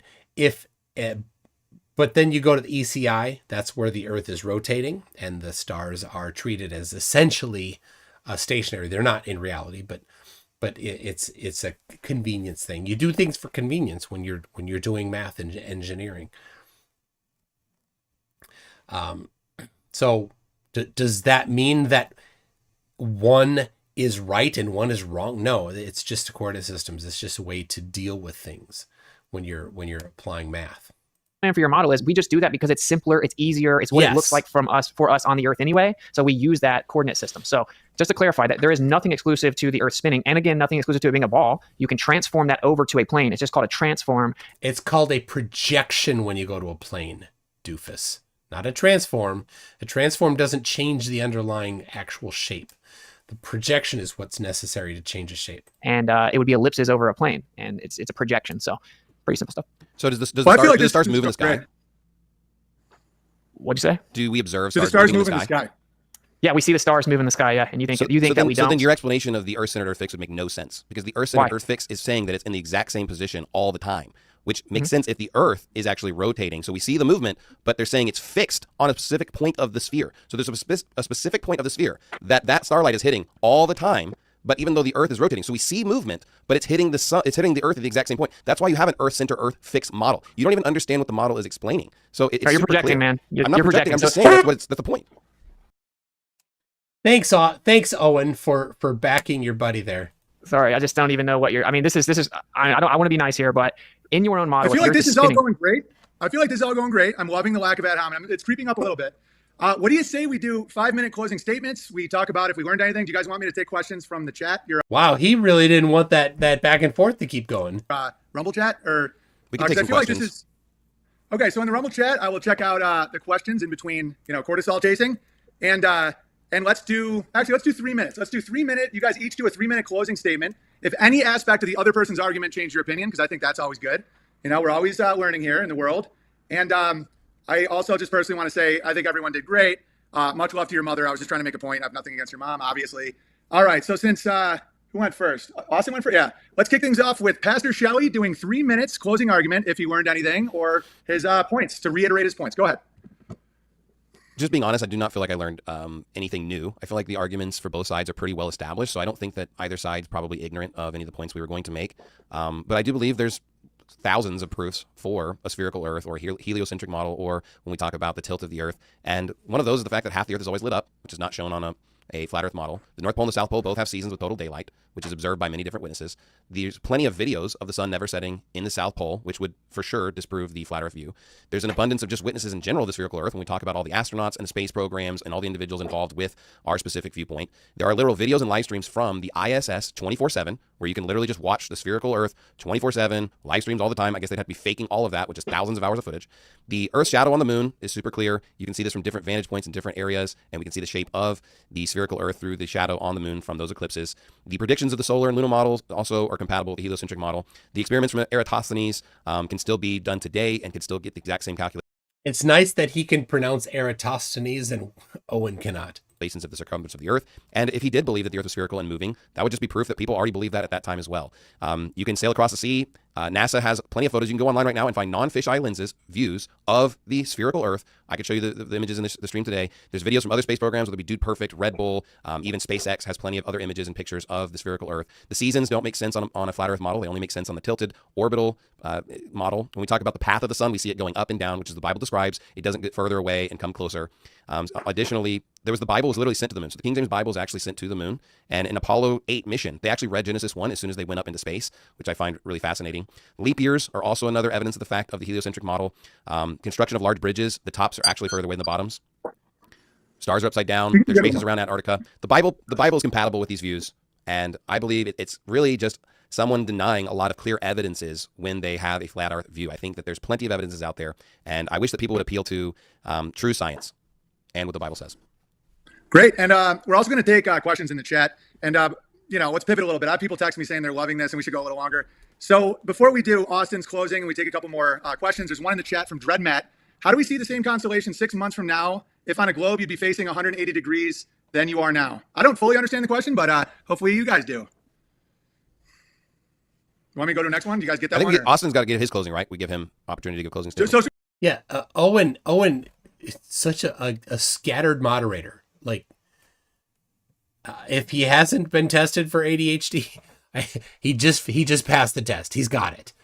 Let's do that. So Austin, we'll give you 3 minutes, do a nice closing, and then we'll do a little more back and forth, some questions. I'm getting really good feedback. I'm not going to lie. I mean, your chat, people don't love me. Some people are saying that I'm a real piece of shit. But in general, I think this is going really well. All right, Austin, go ahead. 3 minutes, go. So I'm actually going to run through some of the stuff you just said because respectfully, what always happens is someone can go Google ways. Yeah, that's typical. The point of the closing is that you close.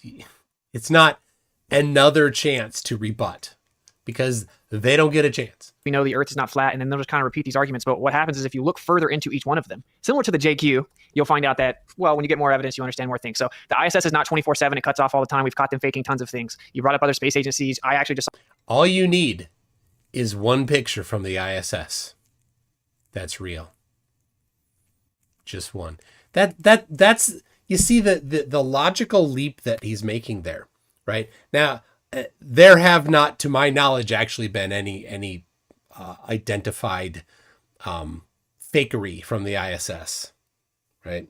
The pictures that they have identified that they found that were CGI were labeled as CGI, but the ones that were not have not been. But here's just the application of logic. Absolutely every single piece of evidence from the ISS that confirms the Earth is a globe would have to be rebutted. Every single one of them. One photograph that's legit would completely destroy all of them. That's, the failure of logic there. Saw a video the day of the China Space Agency showing the Earth, and it was completely flat horizon, completely flat. So now all of a sudden, I'm guessing we'll throw China out, or it won't count. Felix Baumgartner showed the curve of the Earth he wasn't anywhere close to space. He was only like 180,000 feet up. You wouldn't see the curvature of the Earth in your model from there anyway. Admittedly, it was literally a GoPro sponsorship. Shadows of eclipses actually debunked the globe model because if it was a geometric alignment of three spheres, which is called a syzygy, then as the sphere moves in front of the other one and casts a shadow onto a third spherical object, the shadow actually goes from being a circle to an oval back to a circle. It actually takes a partial S wave. You can replicate this basic geometry. An S wave. An S wave. What the hell is he talking about? A circle to an oval to a circle? It's curved in all of them. And we do see a curved shadow on the moon. What are you talking about, Austin? It's because the shadow isn't distributed evenly because the surface that the shadow's on is curving. And part of it's further away from the other part. So you can even replicate those eclipses with three spherical objects. You would have an S-wave shaped shadow. So the eclipses actually debunk it, as do selenilian eclipses where the sun and moon are both above the Earth during the eclipse. Selenilian are predicted on the globe, including the location of the selenilian, which Flat Earth can't do. Flat Earth can't predict the location of the selenilian.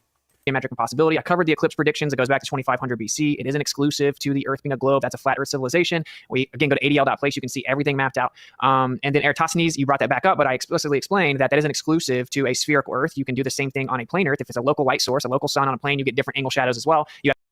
Doesn't work, Austin. To assume the Earth's a sphere, assume that there's a distant sun, assume the parallel light rays coming from that sun, and then do the math with that assumption. Dude Perfect, whenever they supposedly sent these private trips up to space, they like one of the passengers came back and said, I thought we were going to be high enough to really see like the Earth and everything, but we obviously weren't. And it's a glorified vomit comet, basically. They float for like a couple minutes. I can go do that in a plane. Nothing special about that. And actually the Bible... You can't do that long in an airplane. It's simply not possible. says the sun goes in and out is actually what it says. And so I think I have about 30 seconds. Yeah. So I'll just finish by saying this. I know this sounds crazy. Now, all right. Owen cut off the hate preacher at the minute. And now Owen just rang the bell. So Austin is over. Will Owen cut him off right now as he should? And I get it, but I can assure you that the people that say that the earth is flat, it wasn't because they wanted to. They fought it. It was uncomfortable. No one wants to publicly state it. Just diligently search out the truth. I have no beef with you if you don't think it, but just go look for the evidence. You may be surprised. And we can't just blindly hand our worldview over to people that hate us. So I encourage everyone to look a little further. You may be surprised. Okay, so chat, I will take your questions. And Pastor Shelley, you've earned it. Let's take off the ad hominem cuffs. If you want to talk a little shit, let's do it. Because that was extremely enjoyable. Chat, ask direct questions. Don't get me wrong. This framed as a question might. So Owen moderates about as well as he denies being a homosexual. You see, that's not a question. And I know some of you guys are like, he won't address the chat. Why is Owen so gay? Again, we're doing a flat earth debate. And so if you have a question for Pastor Shelley, I'm sorry if I said Anderson, I'm literally retarded. I've been up since like 5 a.m. If you have a direct question, just put it in the chat and ask a question. This debate is not about me, and whether or not I'm secretly a gay. Here we go. North Pole is a center. So if anyone has any questions. So you're saying it's possible?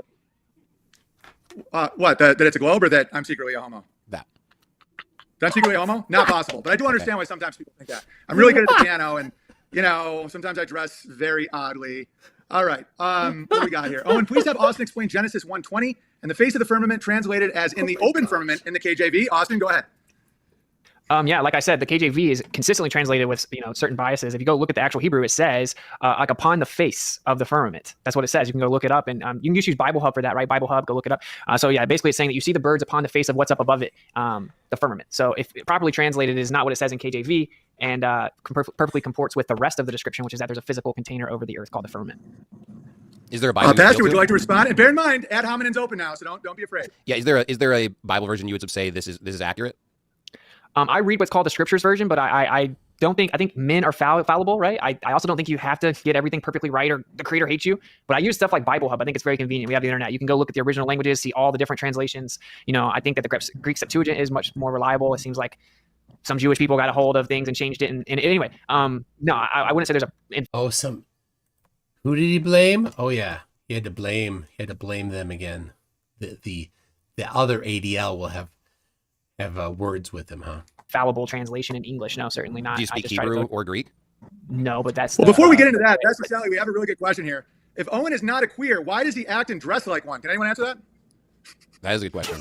So they're in the middle of this interchange, and Owen had to jump in with a question about himself and about that topic. I don't know how to take that. Is that a call for help? Maybe some other bears need to go and help him out.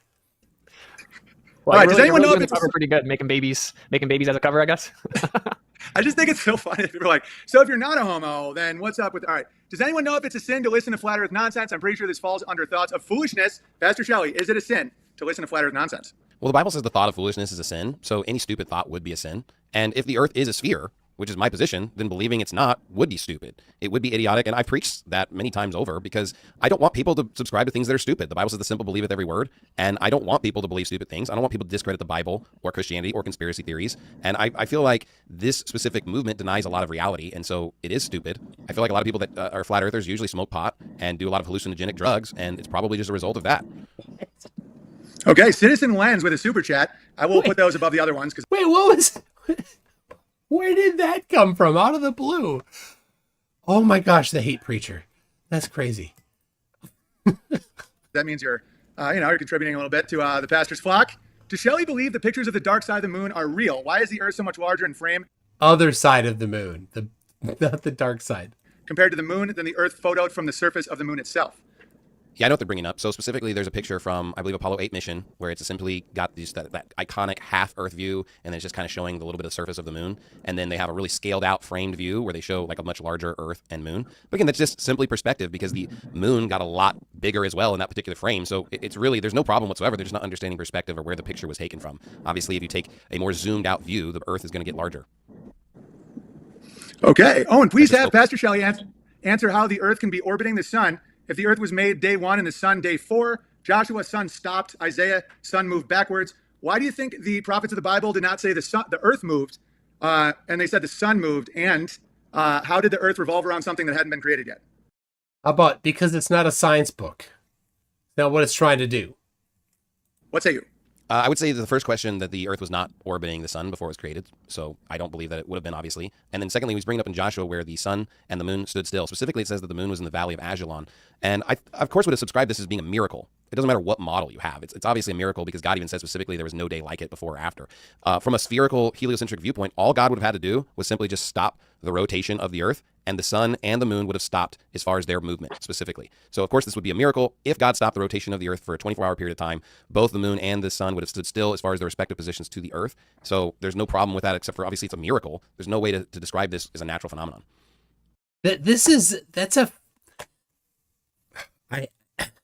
It hurts to agree with him, but this illustrates flat earthers, the religious flat earthers' idea of how weak their God is, because their weak and pathetic flurf God couldn't create an entire universe.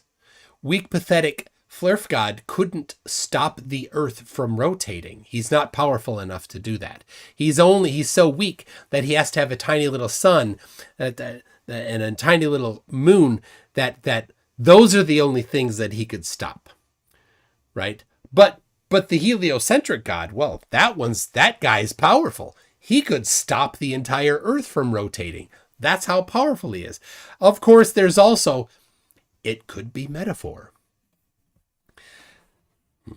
It could be, yeah, it seemed like it took a really long day, dude. It was raining cats and dogs.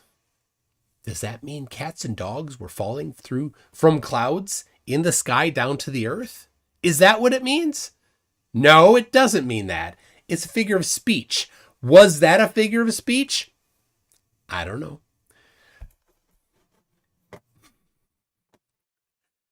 Let's see. All right.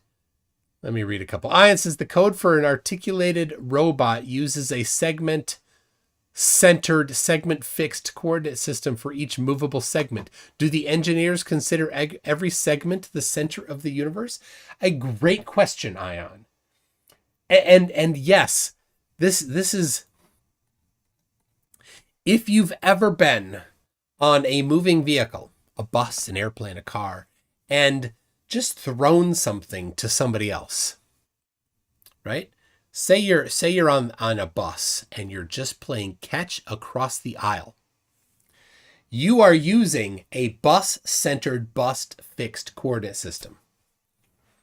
Does that mean that the bus is stationary? It does not. Does that mean that you had to somehow figure out the 60 miles an hour that the bus was traveling down the road into the throw that you did in order to get it across the aisle? No, you did not. You treated the entire bus as if it were fixed, even though it's not.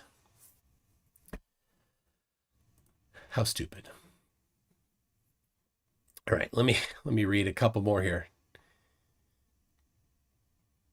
Brenda creates as my contribution to the Witsit Needs a Punch When He Lies Fund. Let me get back into this view here. Lord Illuminous Pooh says, and now for something completely different. Coffee cake is neither coffee nor cake. Discuss. Could it be cake? I mean, what's cake? Cake is a baked thing. It's primarily flour. It's typically has as its leavening agent either baking soda or baking powder. Rarely, at times it has yeast, but it could. And so coffee cake has that, and it's sweet. Coffee cake is sweet. So I would say that coffee cake is cake, but are you saying that cake has to have frosting on it maybe? if that's your metric there, Lord Illuminous Pooh, I suppose that could be. But I think, in my mind, coffee cake is cake, but there's no coffee. So I'm with you there. PhD Tony says, Witsit is to human prosperity and advancement as raw sewage is to fine dining. Wise words to live by, PhD Tony. The Beacon had a message deleted by Emerson Biggins. So thank you for that. Deleted message, Emerson. The Beacon. This isn't a political show. I don't do politics, and I don't really care to have a whole bunch of political stuff. You guys can have some little bit of discussions in the chat there, but don't go off on that. It's not the point of this. There's other channels that do that. Go there, duke it out there. Here, we are all united in one thing. Flat Earth is stupid. It doesn't matter your politics. It doesn't matter your religion. It doesn't matter what color your hair is. And it doesn't matter if you brush your teeth up and down or left and right. We all agree that Flat Earth is stupid. And that's why we're here. Okay, Monkey Cat Pat Pat has $2. My donation for the Punching Witsit Fund. Aaron Reese says, using religion to argue science is like trying to breathe with your butthole. That's not what it's used for. Yes. Stop it. Looking at a holy book is not how you do science. If you want to see if the holy book is right, you go do the science and figure it out, and then go to whatever holy book you're curious about. Say, well, does it match science? And if it doesn't, that's not a good thing for that holy book. All right, Lord Illuminous Pooh says, for your information, the North Pole is the South Pole because it pulls the north end of magnets. So it has to be the South Pole magnet. That's true. Don't tell flat earthers. They won't get that. But yeah, that's it's the opposite of what you think it is. The Beacon says, oh my gosh, MC2 in chat equals MAGA greater than flat earth greater than leftoidism. Leftoidism. Like I said, man, just let's all just join together in unity, in one accord, not one accord. Accord is not that big of a vehicle, so we're going to need to get that bus I was talking about earlier. So we can all join together in one bus that flat earth is stupid. Icy Spin says, Witsit says satellites exist, so this is all moot. It is, and so I have done 5 videos on Witsit's debate from 2 weeks ago. There's so much content in there. And this particular video, I don't know if I might pluck out certain things, but the question is, well, the answer is yes. The question is Witsit watching those videos? And I know the answer is yes, because when he debated FTFE, he mentioned the content in some of those videos, at least one of them. So yeah, Witsit's watched at least one of them. I'm guessing all 5. And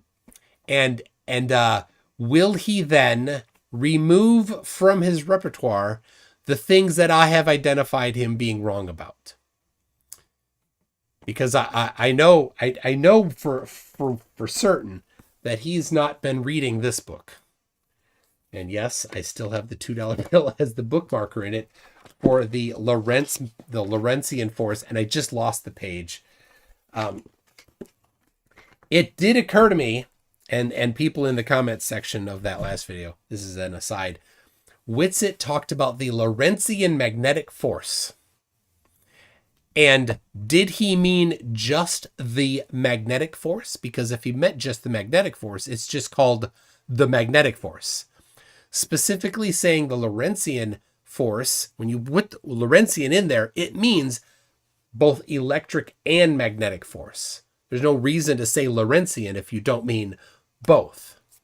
But I do think, I suspect he means the actual Lorentzian force that has both electric and magnetic in it, because if you look at the path that they can take, that a charged particle can take in a Lorentzian field. It can take a three-dimensional spiral going around a curve. And if you take that spiral and you flatten it, you have to actually smush it then after it draws that. Then you could kind of say that it matches those spirograph patterns that the planets take from the viewpoint of a globe geocentric position. But it doesn't work because it would be a three-dimensional corkscrewing, and it's not. The globe geocentric view of the planet's movement is not a three-dimensional corkscrew. It's a two-dimensional, for the most part, epicycle. So there you go. All right. Ooh, ADM. So ADM. All right. You didn't need to. I don't know why you said that, ADM. I didn't say that. I take no position on those things. Anyway, it is. I'll take a little position. It is sad that after all this time of people saying, "Hey, how come it's always the old white guy?" That both of the two leading guys are old white guys. All right. Kiros says a transform in cartography does exist. The thing is, Witsit, it does not mean what you suggest it means. Well, yes, a transform is different coordinate system, right? So when, here's where they exist. When you, as an example, there's certainly others. You take a plane, a state plane coordinate system. It doesn't mean it's a plane. But the horizontal errors are small and known in certain locations, right? So a plane coordinate system typically has a segment, and the planes either slice the states either slice it horizontally or vertically and use a different projection for each one. And the particular center of that has zero distortion. As you go farther out, it has more distortion. Now, you can then map that to where they overlap. You can map that to a neighboring plane, right? Projection. And they are different coordinate systems. And so you have to do a transformation to go between those coordinate systems. And that particular transformation is not trivial to do. You need to understand what is happening and what the curvature is, the specific radius of the Earth, things like that, in order to get a correct transformation between them. This is a translation between them. Another is if just taking the state plane coordinate system and mapping it to like a WGS 84 coordinate system. So that's another way to do an actual transform, a coordinate transform. It's one position on the surface of the globe, but it has multiple different ways that you can address it in different coordinate systems. And then finally, to really drive it home, if you ever go find one of those geodetic survey markers, and I love doing this on vacations, and we're always finding them. My wife has now gotten into it, and we went up when we were in Colorado, near Colorado Springs. We went up a hill to go find a geodetic survey marker off the path when we were in the Garden of the Gods. Had a little adventure I won't repeat on here, but had quite an adventure up there. Anyway, you look up those particular geodetic survey markers and you will find that they have multiple different coordinate systems for each marker. And they tend to say now, they're like, well, we no longer maintain the NAD 26 coordinate system. It's now deprecated. So anyway, there you go. Burnham says, Witsit said he should make his own word salad dressing. Do you think the flavor should be balsamic, pauper seed, or 1,000 hidden islands? That's genius. Absolutely genius, Burnham. Wade Eberly says Owen like a ref entering the ring throwing punches. Yes. Pistina the First is, quote, some Jewish people. FFS, he's gross. Yep.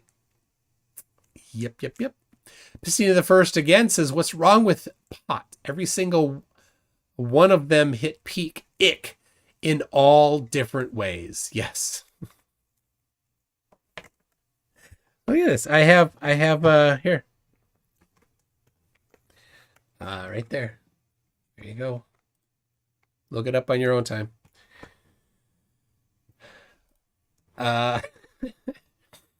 Eddie Reese is not enough weed to make me believe flat Earth. See, I don't think Hate Preacher is on the right track there with weed causing it. I think you'd probably need some different drugs to be the ones that would causing it. Maybe huffing aerosol would give you enough Dane Bramage for that. GFE Jiffwald says, I smoke jazz cabbage. The earth is flat. Wait, no. I'm flat on the earth. I fell down. Jazz cabbage. I've heard the devil's lettuce, but jazz cabbage, I have not heard before. Lord of Luna's Pooh says, as pot-smoking, hallucinating globe atheists, F him.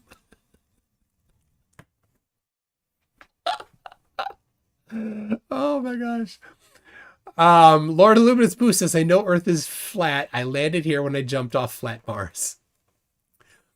Jiffy Jiffwald gifted 20 memberships. I saw that go by, everybody. If you got one, thank Jiffy Jiffwald.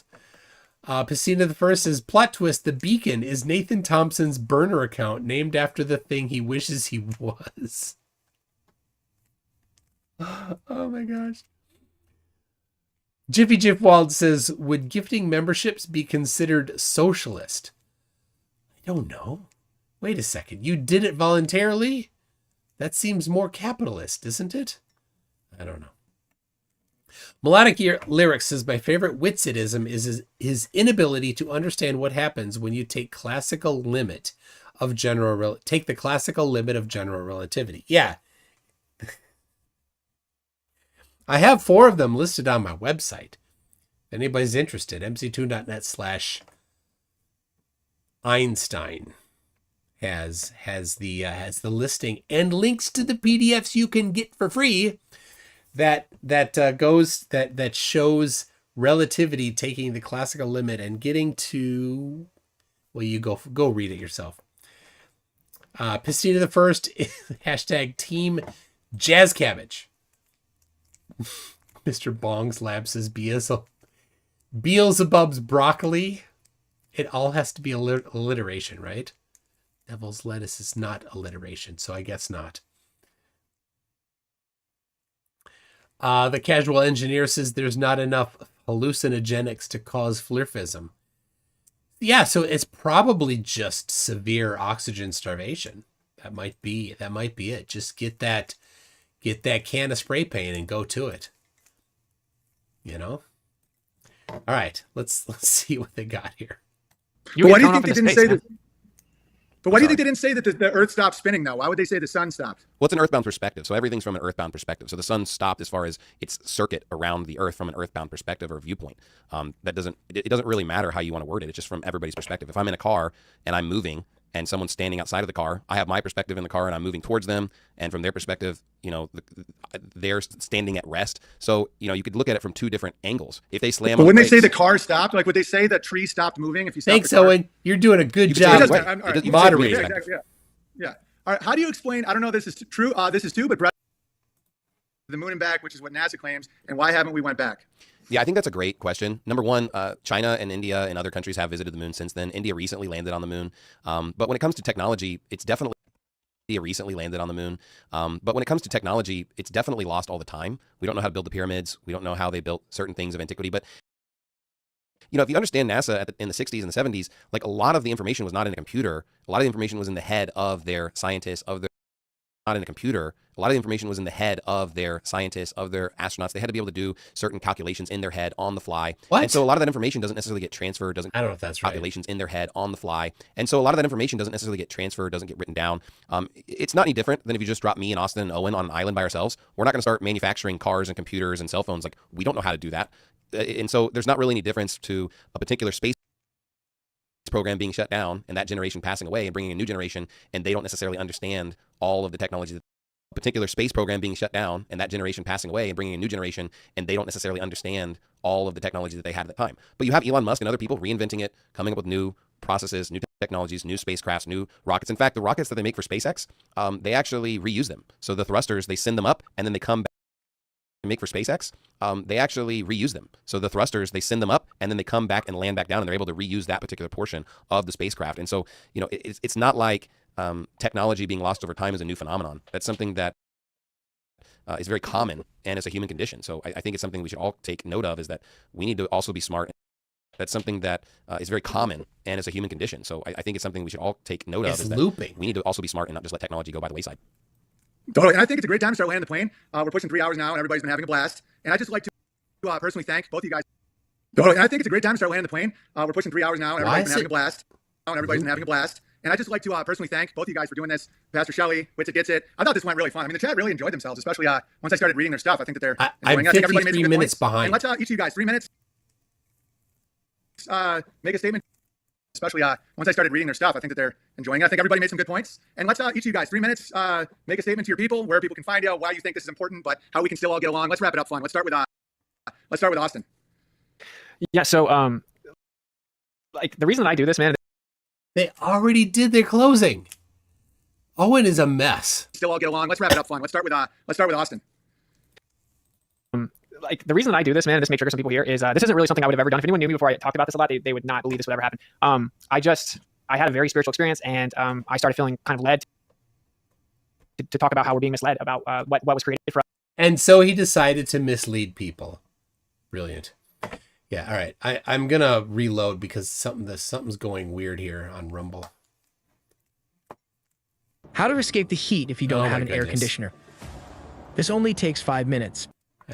I don't want to play the ads. Oh my gosh. All right. Hold on. I'm going to jump about. There you go. The motivation for flat earthers is nothing like what people seem to think it is. Okay, so that was caught up. For some reason, the little bar across the bottom was giving me the wrong number. So yeah, we skipped most of the Q&A, which is fine. And the reason that I do all that is because it changes many people's lives, and that's just a fact. And flat earth is so dangerous that someone may move out of a city and make 5 babies and grow a garden or something, you know? So it gets you... No, that's not the problem with flat earth. Close to the creator and grounded and more appreciative of what's here, and more intuitively like in line with what you experience. And so I just want the audience to go look into these things, like watch the Principle documentary, watch Heliosorcery. That's where you'll learn the true history. All right. The Principle documentary is globe geocentrism. Austin is a globe geocentrist. This is all a pivot to that. Geocentrism.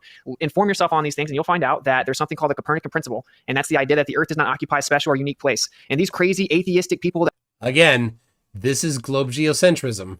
That want to believe in evolution and hate the idea of God and all this stuff, they push the Copernican principle of philosophy into this discussion and now claim that it's science. And what you'll find out is the evidence actually shows that the Earth's in the center. And in fact, that we built huge telescopes for the first time ever in the early 1900s. We saw out to what people call galaxies, and everything was moving around the Earth. And they're like, wait a minute, this is not supposed to be happening. Did they step back and say, oh, maybe the Earth is in the center? Of course not. They made up new stories that everything's accelerating and expanding. You think about this. If you're in the ocean and you can't see land, you're far enough that you can't see land. You look out, you get a telescope. It doesn't matter. You look out, you see the same in all directions. The person in the ship, far enough from land that they can't see land, to them, they appear to be in the middle of the ocean. And it doesn't matter what ocean they're in, and it doesn't matter where on the ocean they are. They see as if they are in the middle of the ocean, but they're not. It's think about that. And he's leveraging this. He's leveraging this to deceive people. because this is an easy thing to understand. And it is predicted that if you look out into the stars and there's a finite speed of light, that we would only see a certain sphere away from us based on how fast that light can travel and how long it's been traveling. Creating another illusion, and whenever we measured it, time slowed down and tricked us and blah blah blah. Because these people, they have a philosophical bias against it. So, long story short, to wrap it up, just go look into that. I have a geocentrism stream that if you really find out what happened, it's not what you're being led to believe, right? And I encourage everyone to just kind of be more patient and kind with people, because what you don't know is the people that are on this side have done lots of research and they found out, whoa, this is like. No, they haven't. That's the other lie. If you did research, you would have the actual, answers to questions. What time will the sun set tomorrow, according to Flat Earth? You didn't do research to figure that out. What keeps the moon up? You didn't research that. What's the moon made out of? You didn't research that. What's the sun made out of? You didn't research that. How high is the sun above Flat Earth? You didn't research that. How high is the moon above Flat Earth? You didn't research that. How much of the bottom of something will be obstructed when it's a certain distance away from you over Flat Earth? You didn't research that. You can't answer that. Why do things fall down, be accelerated down at about 9.8 meters per second squared? You didn't research that. If you researched these things, you would have answers, or you would get to the end of the research and say, there is no answer. It falsifies Flat Earth because Flat Earth requires this particular thing, and that didn't happen. All of these things falsify Flat Earth because they can't be explained. They're like, oh, well, we haven't had all this time and all this budget to explain all these things. Who was it that was the Flat Earth Society, Austin? The Chaldeans 2,500 years ago? Flat Earthers have had more time. And budget? What about budget? How much did Edmund Halley get paid to predict the eclipse using the Newton's Principia? It was a hobby. He did it for fun. He didn't have a budget. Yep. All right. A huge lie that we're being told. We're being misled about the actual observations, and it shows that the Earth's in the center. And finally, that would of course mean if the Earth's in the center, the question is who placed it there, and it's a pretty significant and impactful thing. So I encourage people just to stay open-minded and try to be humble and kind to people. Well, thank you, Witsit Gets It. And I don't know how to do a poll in someone else's chat, but Witsit be humble. That's funny. If you guys in the chat want to just say who you thought won, just say the name and then a W, because that's important to know. And I'd also like to apologize to Pastor Shelley in the beginning. I was way too bitchy. I can do that. I'm sorry. It ended up being great. So I was like, I really had a good time. And I was way too aggressive in the beginning. So if you guys watch Yeah, the first hour, it was... Oh my gosh. from the beginning, I'm going to time travel a little Einstein style. My bad. He turned out to be a good dude. Okay, final closing thoughts for Pastor Shelley. Yeah, I want to thank both parties for being on the show. And even though Owen was a prick at the beginning, he warmed up, so I appreciate that. And My bad. When it comes to this specific issue, I believe there's just so much reality denial when it comes to the flat earth position. And of course, the government's lying about a lot of things. Of course, there's a lot of conspiracy theories that are true. And of course, I believe the Bible. But I think that sometimes people go a little overboard with the idea that the government's lying. Look, 2 + 2 is still 4. And there's some level of reality that we can all adhere to. I don't think everybody's in on this scam. And specifically, the sun itself, if we're orbiting around the sun is a picture of God. And the world is not about us. It's about God, and it's about us serving and worshiping Him. And specifically, the most important truth that you can ever get is the gospel of Jesus Christ being saved. The Bible makes it clear that we've all sinned, and if we don't get saved, that we would go to hell, which is in the center of the sphere. And that's a place I don't want anyone to go to. That's a bad time to realize that the earth's a sphere is when you're in hell burning. And so I want people to be saved. The Bible makes it clear that Jesus Christ died on the cross for all our sins, was buried and rose again. And all we have to do is simply put our trust in Him one time, put your faith in Him alone for salvation, and you will be saved. You will go to heaven when you die. That's the most important truth. And of course, I do think that there's other things that are important. That's why we're having a discussion. We're bringing up these different topics. I do believe that NASA's not lying on this specific issue, but that doesn't mean that I care what NASA thinks, because I really don't. And people believe in the sphere and believe everything I'm saying before NASA ever existed. So it's just a straw man to say that I just love these institutions or something like that. I don't care at all. I just want people to be saved, and I don't want people to be stupid and look like idiots. And unfortunately, the reason why people are mocking you for being a flat earther is because you're being stupid. They love you. Sometimes rebuke is coming from a place of love. Jesus said that He rebukes those whom He loves. And the Bible talks about parents making their children as a form of love. And so sometimes you tell someone they're just being a retard and an idiot because they are, and you love them and you want them to stop subscribing to stupid, idiotic things like the flat earth. And I really hope that people will check out the evidence, because it's abundant that the earth is a sphere. Everything proves that. The Bible proves that. Don't listen to weird cultists who are trying to just suck you down a bad rabbit hole. Nice. That was a very eloquent close. And with that, we're going to land the plane. I'd like to thank Pastor Jonathan Shelley. He just, it's the Baptist bias land here the on plane Rumble. again. I think he got a lot of people to watch. I mean, we've had over 2,000 the whole time. So it took some courage and some balls and some open-mindedness to come have this chat. Of course, Witsit Gets It. Austin, Oh, the moderator removed my message. Look at that.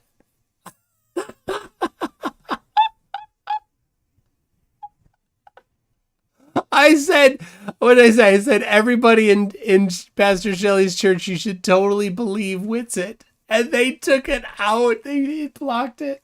Remember, this isn't Owen's channel or Witsit's channel. This is Pastor Shelley's channel. And they didn't like that I did that. I love his stuff. I've known him for a long time. If you want to check him out, I think he's on YouTube, right? Witsit? Yeah, just for this part of the topics, yeah. Yeah, he's on YouTube, he's on Rumble, he's on all the places. I did a moderate job. It's okay if you thought I was annoying. I tried my best. But you can find me on rumble.com/user/Owen Benjamin. And yeah, I felt like this was great. And I will see you guys soon and be good to each other. Much love. All right. There it is. Oh, I can't get my message. I can't post it.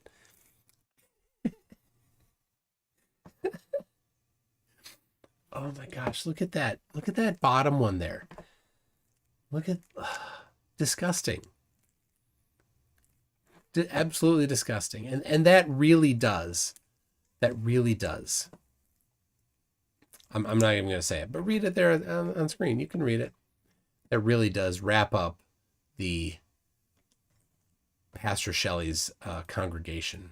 So, yeah, ADM, why do you gotta be like that? Why do you gotta be like that, ADM? That's not why we're here. And yeah, all right. All right. Anyway, let's get off of that. I hope you enjoyed that very last comment on there. Wow, disgusting. Wow, that was crazy. The Beacon says, "Why aren't I streaming on Rumble?" Well, I only stream here on YouTube. The reason why is because I just directly stream from OBS to YouTube, so it's faster than streaming if I go to a restream or something and send out multiple. So if I ever did do a restream, I would probably pick a handful of platforms and send it to all of them. But so far I've not done that. I've thought about it, but yeah, Rumble is I don't know.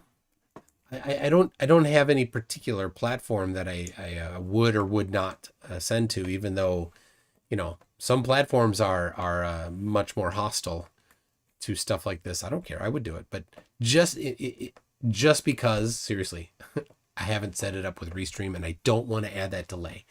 That's important to me. This live chat here, right here, I set this to the lowest delay so that I can have the fastest amount of turnaround between me saying something and the chat having a response to it. So there it is. So what did you think? Let me wrap up this poll here and poll on whether or not question is, will you want Witsit on Team Globe after he sees the 24-hour sun in Antarctica? No, 77%. Yes, 22%. Out of 438 votes. StreamYard is pretty good on delay. So I struggle with StreamYard. Well, a couple things. StreamYard doesn't let you customize things as much. Or this is OBS. I have discovered that I cannot often join StreamYard streams, and I've had that problem with you on Ozian's stream. So what I've done is I've actually purchased for use, just to use StreamYard. I've purchased a subscription to NordVPN. So when I use StreamYard from home, when I join somebody's StreamYard, I do it through NordVPN so that it doesn't have a problem. So wait a second. Shifty. Shifty, why did you do that? I hope that was a mistake, Shifty. Shifty, why did you... So, Shifty... Oh my gosh. Here, look. Catherine MC says, Max, if you do a video on it, I would be very interested to learn. I'm in the middle of the road, suppose politically, just want fairness and justice, and I always want to increase my knowledge. I've got to assume that Shifty was... All right. All right, let's see. All right, looks like it was undone. So, yeah. Careful, Shifty. All right, about the... Let's talk about this. Yesterday, the final experiment video came out, and it's Will Duffy. Will Duffy is the guy behind the final experiment. Now, I've met him in person. I went to Colorado, met him there, and nice guy. Met his family. He met my family.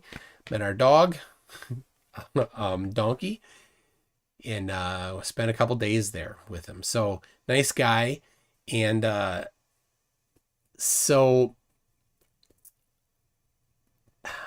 who is going to Antarctica? So what's going to happen is Will is paying for 2 people to go to Antarctica, one Glober and or one normal, as we call it, and one flat earther. So what flat earther, don't know, but you know, there might be a couple ideas for who would be a good flat earther to go. Maybe you want to put in the chat right now. If there's a flat earther that goes, who should go for free, right?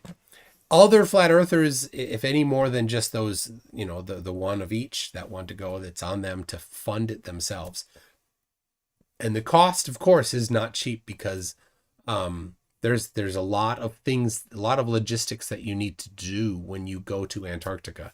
You have to fly there. You have to, you know, a lot of fuel. You have to stay there, and you have to, you know, bring in your food. You have to bring out your waste. You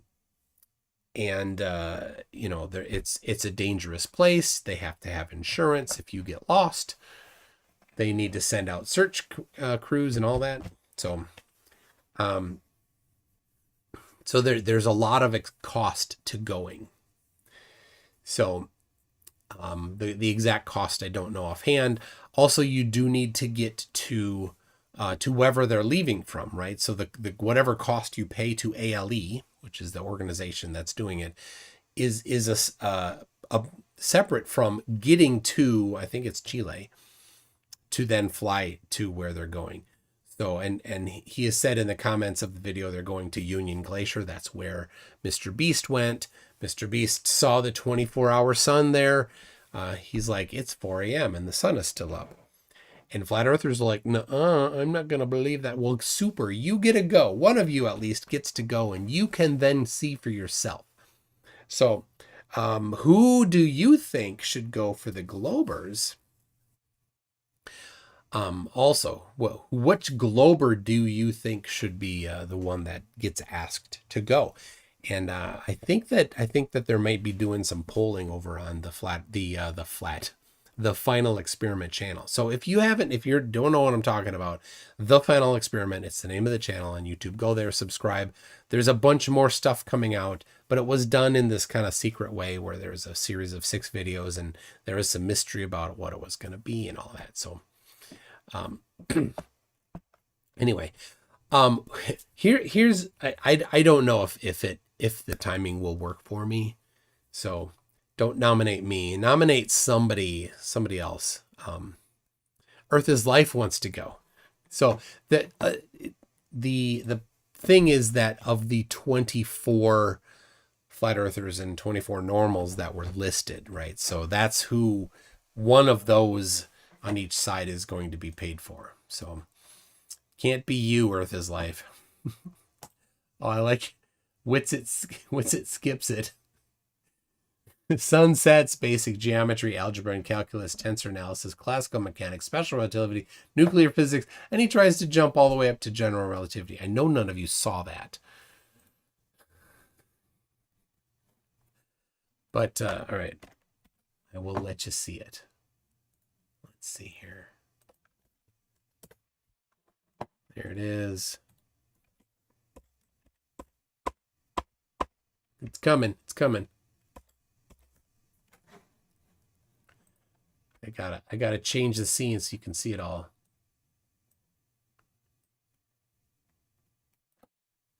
There you go. Yep. Can't explain what time the sun's going to set, but you're going to talk about general relativity, Witsit? Sorry, buddy.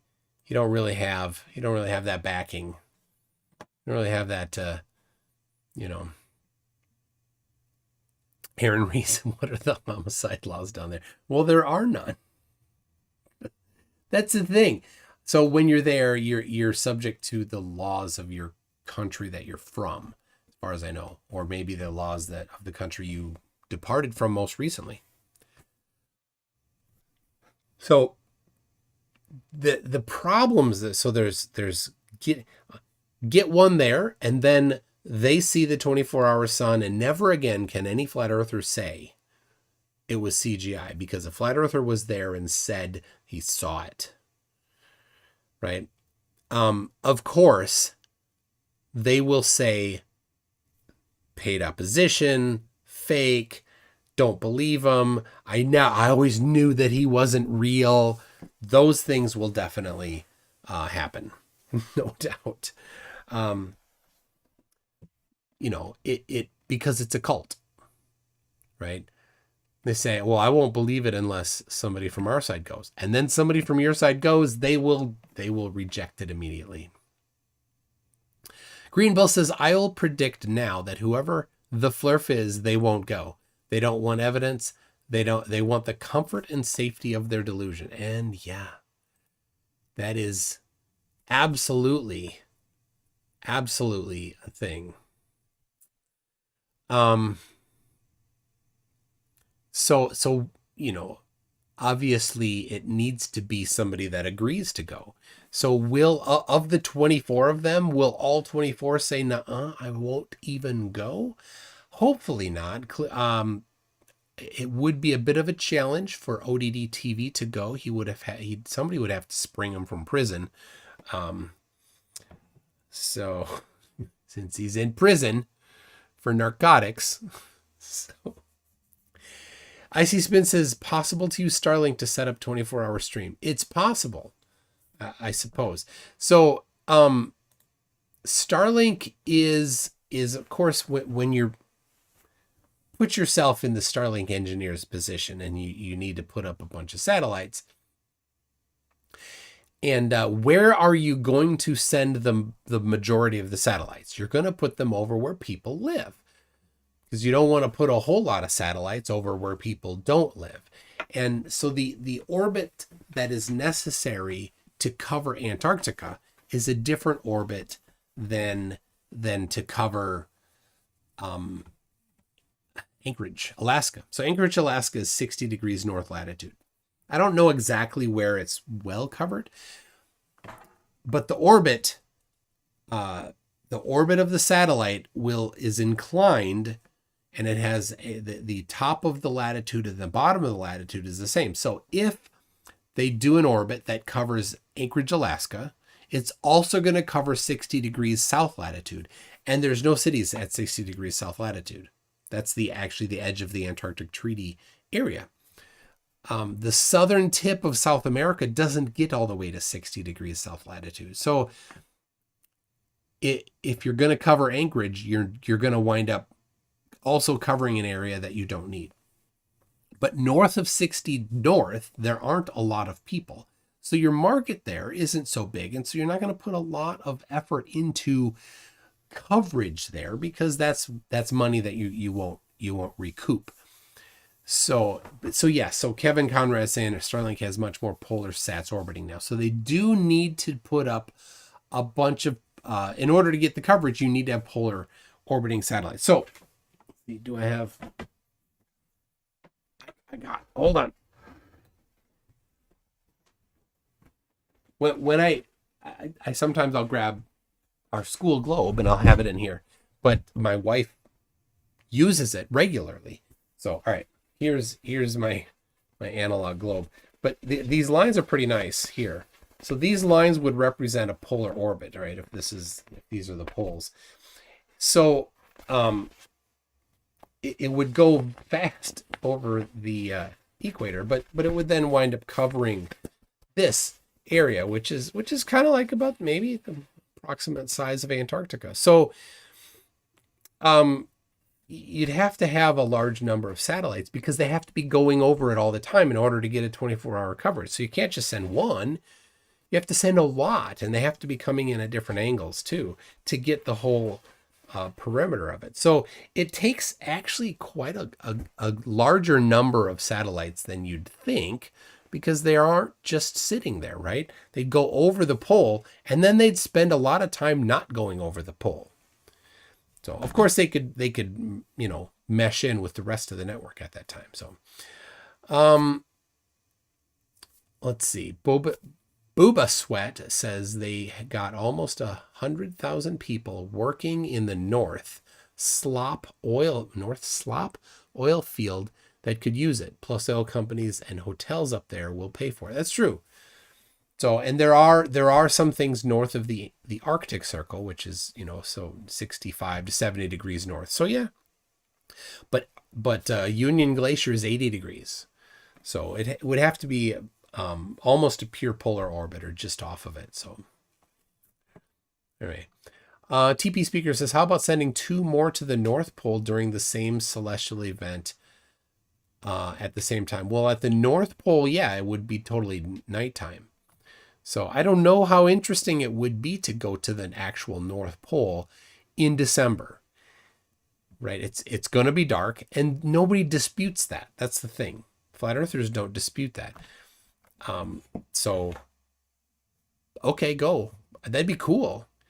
But I don't know who would be interested in actually going and who would be interested in funding it. I don't know that one. So. The Woolen Guinea says for $5, why are your mods timing out everyone that disagrees with them? Well, I assume that you're talking in favor of ADM, who's been getting timed out. So let me look what ADM has been saying. ADM said, I don't know if it was really something that needs to be blocked for. So let me read. I'm going to look for ADM was timed out. Where? All right. I don't see. All right. How about this, people? I'm watching the chat now. Don't time anybody out. I'll handle it since I can see it. Okay. Martin H says 5:10 a.m. Got to hit the hay. Good night, everyone, and thanks a lot. Thank you, Martin.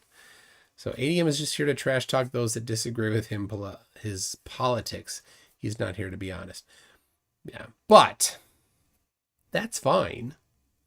That's not a reason to time out.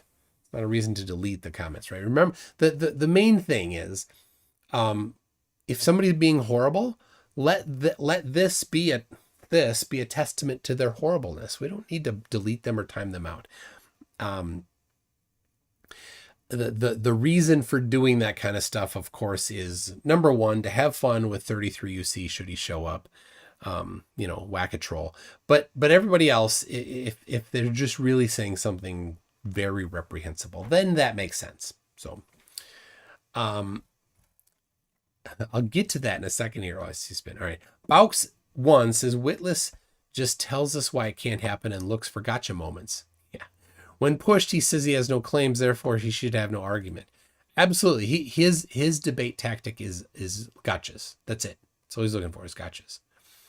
And if you gotcha, then Earth flat, he thinks, or at least his followers do. Icy Spin says 24-hour anything sun/dark at poles should defeat flat Earth. Actually, more than that. Every sunset defeats flat Earth. So this is the thing. A 24-hour sun in Antarctica, just that. Not the direction, leaving out the direction. A 24-hour sun in Antarctica is predicted by flat Earth. 100% required for flat Earth.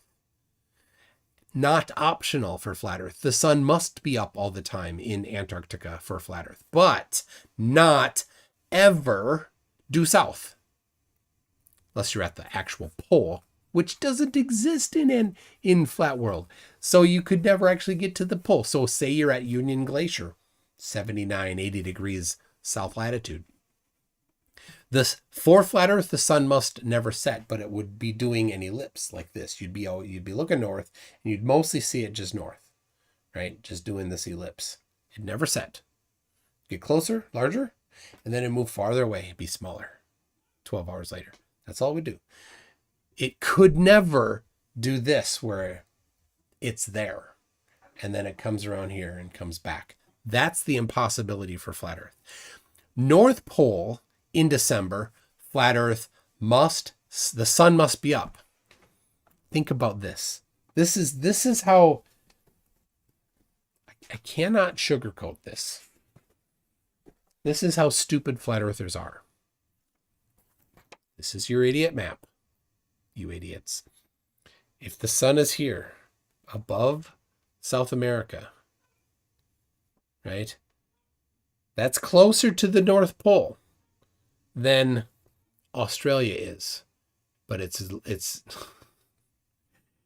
daytime in Australia when the sun is here on December 21st, and it's dark on the North Pole. It's impossible. The sun is farther away from Australia on your idiot dirt pizza than it is from the North Pole. But from the North Pole, it's been dark for 3 months on December 21st. 3 months. It's been dark on December 21st. So this is how stupid you are if you think the Earth is flat. You're really, really, really dumb if you think that the Earth is flat, because the sun could never set. And certainly it would never set at the North Pole. It couldn't. Baux says our sun always sets right to left in Australia. Yes. And that's another thing. It's the direction of the sunset. And Globe Face on TikTok has this one. Oh, sorry for the yawn there. Yeah.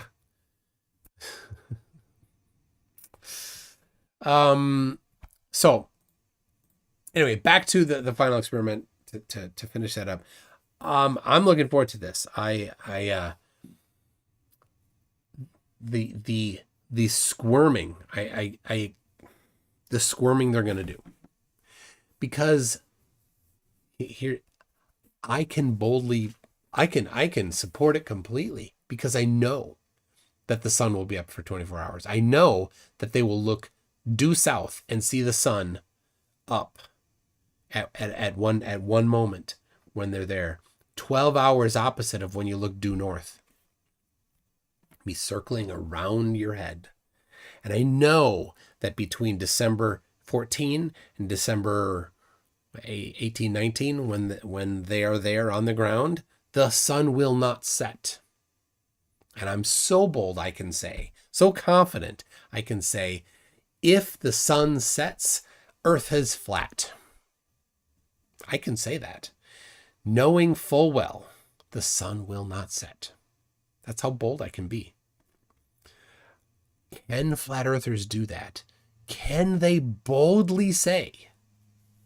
Can they say that if the sun does not set, the Earth is a globe? Can flat earthers say that? Do they have the courage to stand behind their claims? That's the question. Because if you're Witsit, if you're Dearth, if you're Dubé, right? That's the end. That's the end. Their grift is done. They don't have it. MXXXD said Flatzoid said yes on his debate today. Yes, he would go. Or yes, Earth is a globe if the sun does not set. Big difference there. Right? I'm pretty sure nobody's going to pay for Flatzoid to go. He's kind of the nobody of the 24. Icy Spin says, funny how Austin said it would definitely be a problem, and that's as far as he will go. I have more strength of conviction than Austin, easily. If the sun does not set, back it up. If the sun does set in Antarctica between December 14 and December 21st, the Earth is flat. There you go. And Union Glacier, where they're going, if it sets during those days, Earth is flat. I can say that. But Witsit, no balls. There you go. ADM says your moderators literally grift and ban us. How do the moderators grift, ADM? The moderators don't get any financial gain by banning you. I don't know what you're talking about. I don't know. Anyway, yeah. Hey, leave that in there. Leave ADM in there. It's okay. It's okay. ADM. Sometimes people get carried away. I give a lot of people mod privileges. Not so that they would go in.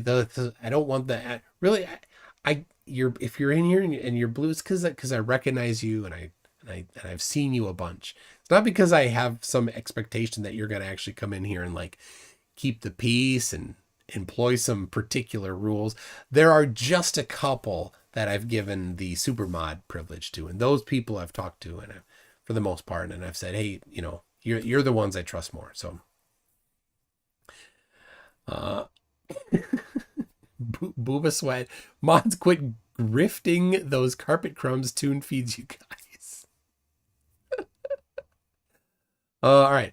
Mana Market Master, interesting name, says when FTFE and Witsit just debated, someone asked if the sun didn't set in Antarctica, what would they do? And in real time, they created an excuse with artificial sun. Imagine that. Imagine that. So scared. Because Witsit has said, it's in video, talking about the Antarctic, the sun in Antarctica. And now he's got to start backtracking, moving the goalposts. It's no surprise that flat earthers have to be dishonest, lying, deceiving scum. That they will say one thing and do another. It's what they do. He's Mana Market Master is Beast Militia. Hello.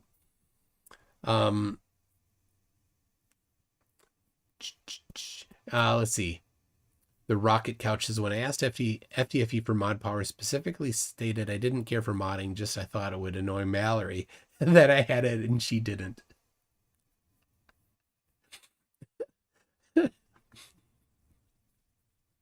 This is good. Green Bull says, to be fair, I was grifting. Sorry for trying to sell timeshare slots for my summer home in Florida. All right, Racist Ronnie says, we were debating the socialist mods and they silenced us because we were losing the... Because you were losing the debate? Racist Ronnie, this isn't a place to debate socialism. Please, go somewhere else. Remember, we are united in one thing. Flat Earth is stupid. So, anyway, wow, I didn't when a couple days ago I had a flat earther potentially going to debate me, but man, this was way more interesting. So I will probably watch the first hour of it again, where Owen was really digging in. To just basically doing the debating. So I see Spin says, I will go on record that I will start following Flat Earth Dave if there is a sunset. All in favor. You're safe doing that. You see how I mean, we could all do all sorts of enticing things that the Flat Earthers will not want to do. Flat Earth Dave, would you put your 3 Bitcoin up? If you go to Antarctica, Flat Earth Dave, if you go, and if the sun does not set for those 4 or 5 days, who will you give those 3 Bitcoin to? You should. And you know what? I have 0.4 Bitcoin, not as much as you, but mine is in escrow. Yours may or may not even exist. Don't know. Mine's in escrow. I have documented it. I could put up my 0.4 Bitcoin to a flat earther that goes there. I'll do that. I'll write it up so that it's legit. I can't change it. Flat earther, whoever goes, you get a video or a photo. Get a video. Get a video of one of the globers there with the sun set, after it's set. Get them on camera. Say, hey, other person, glober, camera, did the sunset? Yes, the sunset. Okay, you give me that video. You can take that 0.4 Bitcoin. There you go. Hey, Beaver Zero shows up. I mention it, and there he is. Beaver Zero, Brainy Beaver, is holding the 0.4 Bitcoin in escrow. So there it is. ADM says, wait, I'm confused. You talked about socialism randomly, and then when we responded, we get silence. I did not talk about it randomly. Somebody else brought it up in talking about Owen Benjamin. That's how the topic entered. It was somebody else in the chat bringing up the topic. It was in a super chat, I think. So yeah, that's how it came in. I don't know why. I mean, I understand that you wanted to take that as a topic to go off of. I'm not a fan of socialism. No, not at all. I would much rather let people do what they want to do, and have less people telling them what to do. So, there it is. Racist Ronnie was the first one. Yeah, Racist Ronnie was the first one that at 9:13, 13 minutes after I started, brought up the topic in a super chat. So there you go. It wasn't random. So, AT2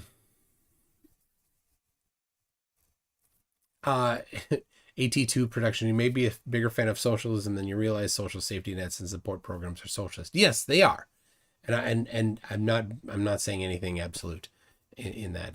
Just that generally I'm not, and I do understand social safety nets, and I also do understand that they get abused. So, not sure how you deal with that.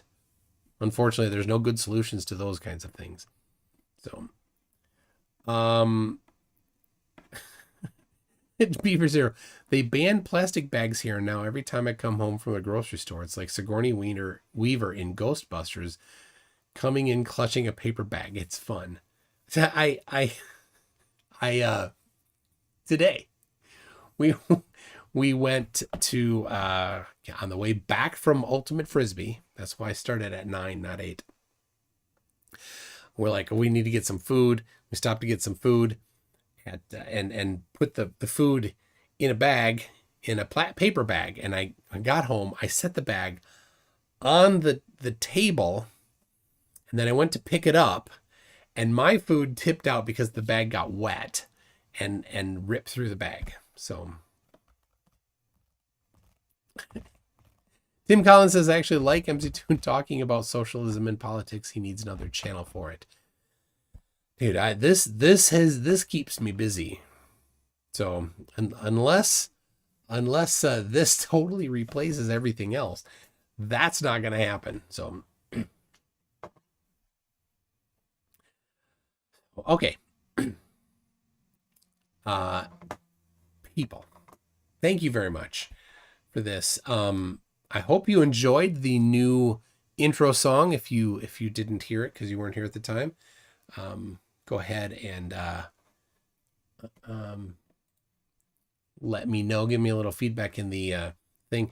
I made the song myself with the help of some AI, so it wasn't really me. Don't get too excited.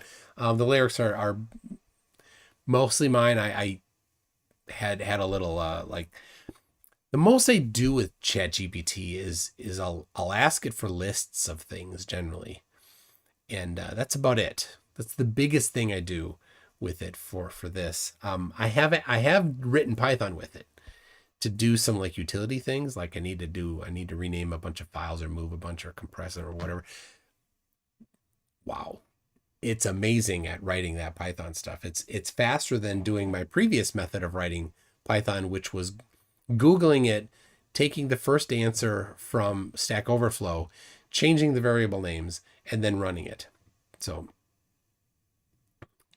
well, ADM, I won't be joining that revolution, but thanks for the invite. So, people, thank you very much for joining. Thank you for the super chats, for the members, for everything. Feel free to share this around, or more importantly, share my Conspiracy Tunes channel videos around. Those are the ones that are kind of the more broad appeal. I think there's a certain market for 448 people to sit around listening to me review somebody's debate or to debate somebody. So I really do. I appreciate very much that is your interest, because this is my love. I love doing this. It's Tuesdays are so fun, and if I can work it in another day, even better. So hopefully next week we will be having that thing on Wednesday at Dancing Ganesha in Minneapolis. It's a little bit tentative at the moment because there could be something overlapping it. So Comrade J, comrade spelled with a K, says the academic literature shows that abuse of social programs is less than 2%. Are you seriously going to die on that hill? I am seriously not. Nope. Not my stance, not my concern, not my topic on this channel. So I just said I generally don't like it. You see how that happens? Anyway, people, thank you very much. We'll see you next time. Here we go. MC Tune, drop that beat. All right. Let it flow. Let yourself go. So I know that is the tempo. So, yeah, let's do this. Let's do this. Yo, it's MC Toon, the debunking tycoon. I shatter flat earthers, make them face the moon. Your attempts are decent, but they'll swoon in the face of my logic like a deflated balloon. Oh, MC Tune, the one to soon cartoons. On the real say, send it first to their views. Your theories are like old brews, sweeping ignorance or just spreading the views. FDFE stands for fumbling the facts, evidently. I drop truth bombs so splendidly. Your approach is soft, mine's unrelenting. I bring the science while you're just venting. MC Tune, the buffoon with silver spoons. I got some pseudoscience, make it change their tune. You're the sidekick, I'm the rude. When it comes to debunking, I'm the rude.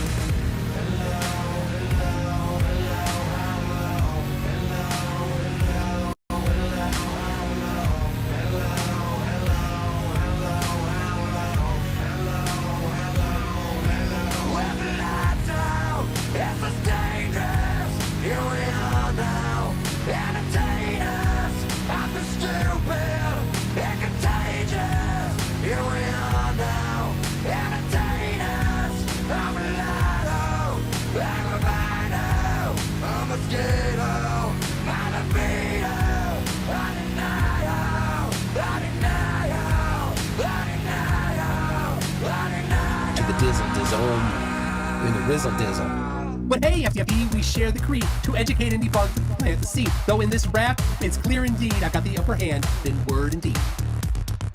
All right, hold on a second. The Zoom call died. Everything died. No.